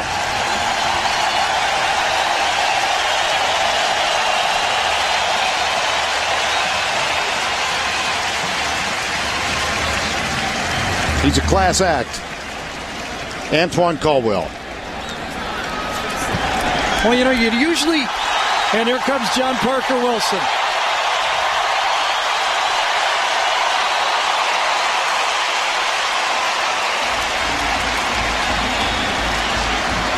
Greg McElroy takes his spot. It's 3rd and 12. Grant, it'll be 4th down. You know, you usually don't get the game you want. You know, I mean, we could see this. Talk what you want about the SEC maybe not being to the level of last year. The two teams on the top are, and they're playing great football, and we wondered if we would get that game, and we're going to get that game next week. We're going to have an undefeated, top-ranked Alabama Crimson Tide, 12-0, against a once-defeated Florida team that may be playing as well as anybody in the country right now. And the contrast in styles is the, new school urban, old school Nick, spread and run. The only thing that's similar is both coaches have won a national championship. On 4th down, McElroy rolls out, finds Smelly, the tight end. It will go over on downs as Brad Smelly is tackled at the 23-yard line, so Auburn will take over.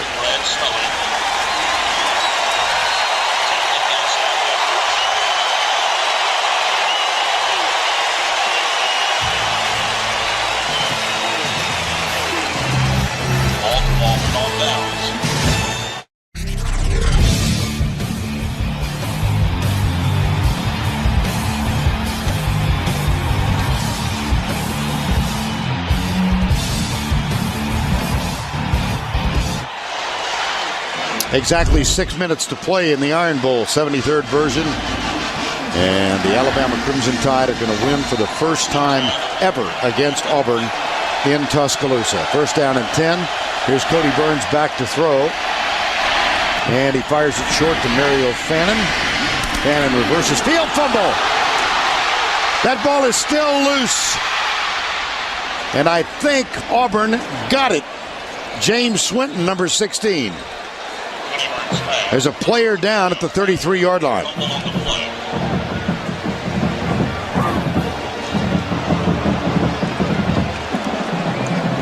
Swinton recovered.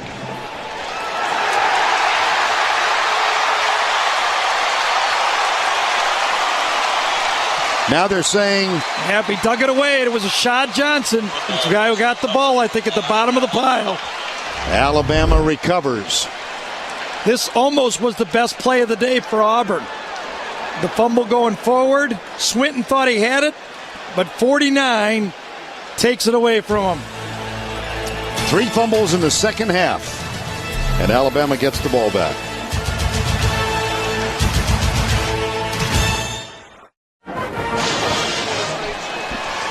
Player of the game, DirecTV player of the game, Glenn Coffey, had a big first half. He winds up with 144 yards, over the 100-yard marker again. 5th career game, 100-plus. And Roy Upchurch, number 5, listed as the third-string tailback, is on the field right now. First down and 10. And that one's going to come to the 50-yard line. Jake Ricks, number 91. Well, we've talked a little bit about Nick Saban's undefeated Alabama team going in to take on Florida next week. Well, they both got great numbers, but I think they differ in this way. It's kind of a good picture. I think Alabama, the sum is greater than the parts.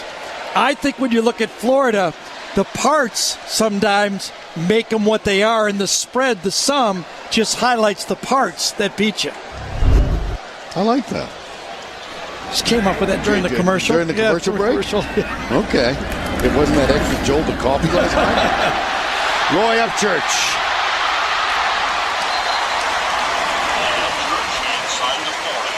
Walter McFadden makes the tackle. That's a gain of 12. Well, Tommy Tuberville is going to suffer a defeat in this Iron Bowl encounter for the first time since 1999. Oh, 2001, I beg your pardon. That was the last Alabama win. First and 10 at the 38. I remember you said after they lost on the road to Auburn mid-season, and I mentioned that there was noise in the system in Auburn. You said, doesn't the guy get a mulligan? Mulligan, yeah. You think? Yes. Oh, of course he's going to get a mulligan. Okay. And they don't lose all that many players. Okay? And the first thing Tommy said is, I'm going to go out and hire an offensive coordinator. I'm not hiring within the staff. I'm going after the game right out to hire an offensive coordinator. The other thing Tuberville does well is come back. Last time he had a down year, he rebuilt very quickly. So it won't be easy because although they don't have a lot of seniors listed, they have a couple, 2 or 3 juniors that might turn pro on them. So, you know, I think the quarterback spot is still going to have to get a lot better, though. Right. Cody Burns is a real work in progress. Rushing yards in this ball game. And here to the right side is Jeremy Griffin, who's getting his first carry of the year. Let's go back to Tim. All right, Vernon, Gary, I'm going to take you to Tobacco Road. It's not hoops, it's football. It is a 4th down play. And Thaddeus Lewis is picked off by Tremaine Goddard. The Heels win it for Butch Davis. A big year for North Carolina, and it's gone final. Texas Tech does beat Baylor, which means Oklahoma can breathe a sigh of relief. They need to take care of business tonight in that matchup with Okie State. Back to you. Thank you, Tim. We've got a 3rd down here with 3 minutes to go in this one. I was hoping for a commentary on this thing from Tim for maybe 2 minutes. We got that last week. Here's the pass deep. Wow. Marquise Mays, touchdown. Wow. That's a little in your face. Well, no? I don't think so.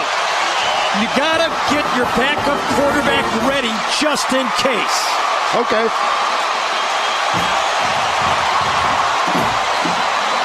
All right, let's call it a punctuation point. Well, whatever. McElroy to Marquise Mays. Bump and run to the outside. If you're going to play bump and run, I get to throw it on you. McElroy's first touchdown brings a look of real joy to Nick Saban's face. Wow. Lee Tiffin with the extra point.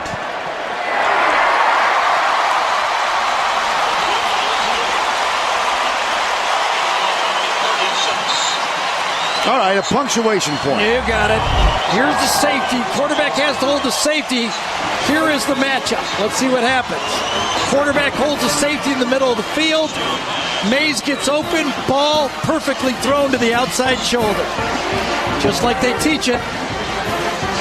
Catch it over the outside shoulder. Beat your man. Hold the safety. Backup quarterback says, hey, I get to play too.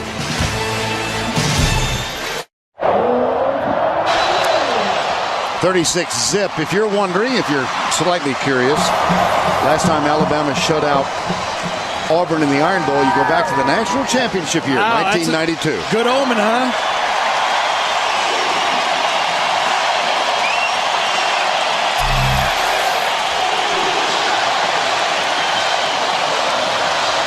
I don't recall having a bigger game that meant more than this Alabama-Florida game will be next week. And I've done national championship games. This will be in that realm, that big of a football game. Yes. Although I did do one Iowa-Wisconsin game one time.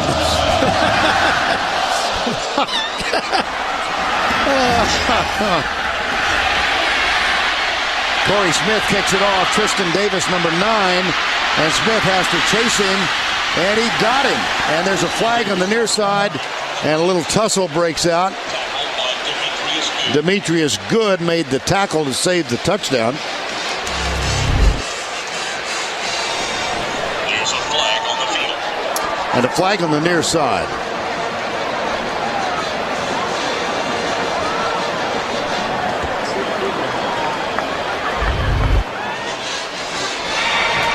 Return, personal foul, 89 to the receiving team. 15-yard penalty, first down. Darvin Adams, number 89. That's going to wipe out that 40-yard kickoff return and cost him a lot of field position. Yeah, that's right. That's right. That's it. Exactly what I'd be doing. Well, officiating crew today, this is field judge Richard Morales. Just signaled the touchdown on Marquise Mays' touchdown. Richard Morales, you see him at the right side in the corner. There's the touchdown. Got it. Richard Morales working his final game in the SEC. Thanks for all the work. 14 years. TiVo, that one for the grandkids right there, huh? You betcha. First down and 10 with 2:38 to go.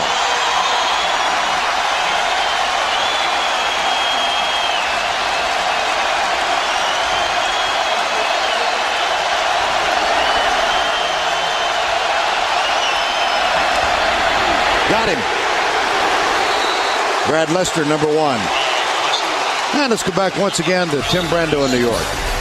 All right, Vern. BC goes up 28-14 on Maryland. Robert Francois runs back a Chris Turner interception, 36 yards for a touchdown. Looks like BC and Virginia Tech in a rematch in the ACC title game. Here's a commentary for you, Gary. This will be the biggest SEC championship ever played since its inception in '92. There's your commentary. Back to you. And I bet you were there. There you go. Yeah, there you go. I believe it. Can't wait. We have the Brando stamp of approval. That's right. And he's right, too. Yep. Prince Hall, number 21, makes the tackle. Well, we've talked quite a bit about these 9 scholarship seniors. John Parker Wilson among them. Rashad Johnson out of tiny Sulligent, Alabama. Antoine Caldwell, already a graduate. So is John Parker Wilson and Rashad Johnson. As a matter of fact, there's 6 graduates among the 9, and they will celebrate for a little while tonight. Saban's not going to let them think too much about this one. 1:20 to go. Cody Burns goes right.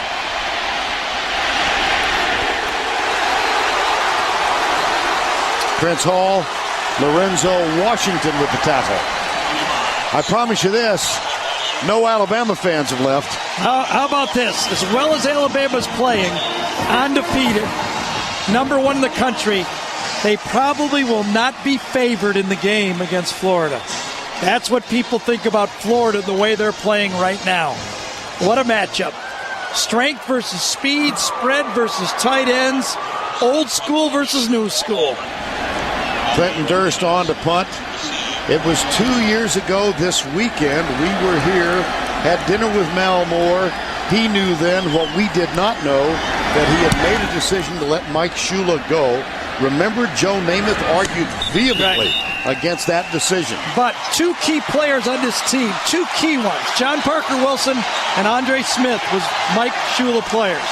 They don't win them without those 2 guys.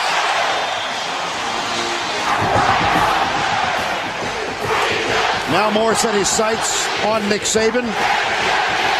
Sometime soon, Mal Moore is going to write a book, and he will reveal the entire story of how he got Nick Saban to agree to become the coach at Alabama. We've heard portions. It's quite a story. I know one thing, there's a checkbook somewhere in there.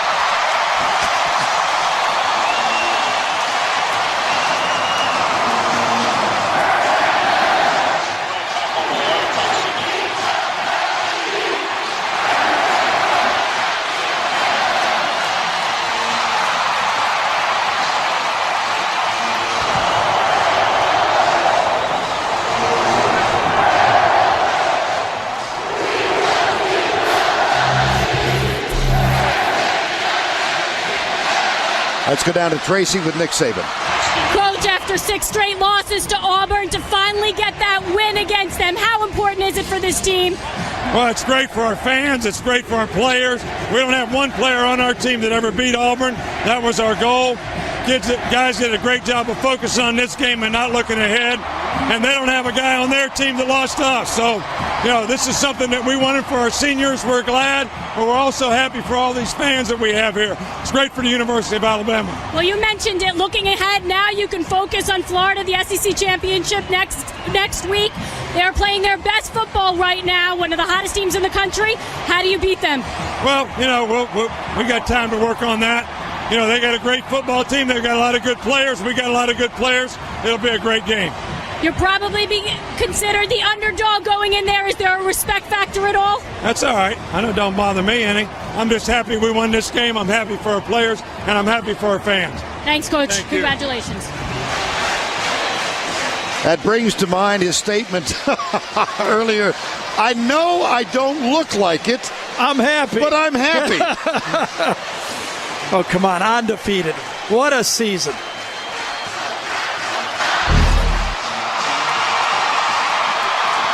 And it's time now for the 5-star play of the game presented by Wrangler. Here's Eli Gold of the Alabama Radio Network. 1st and 10, Bama from the 41. The gift to Coffee gets outside down the right sideline. He may go 20, 15, 10, 5, 41 yards. Touchdown, Alabama. 9-0 for the Crimson Tide. Coffee with 144 yards in the ball game.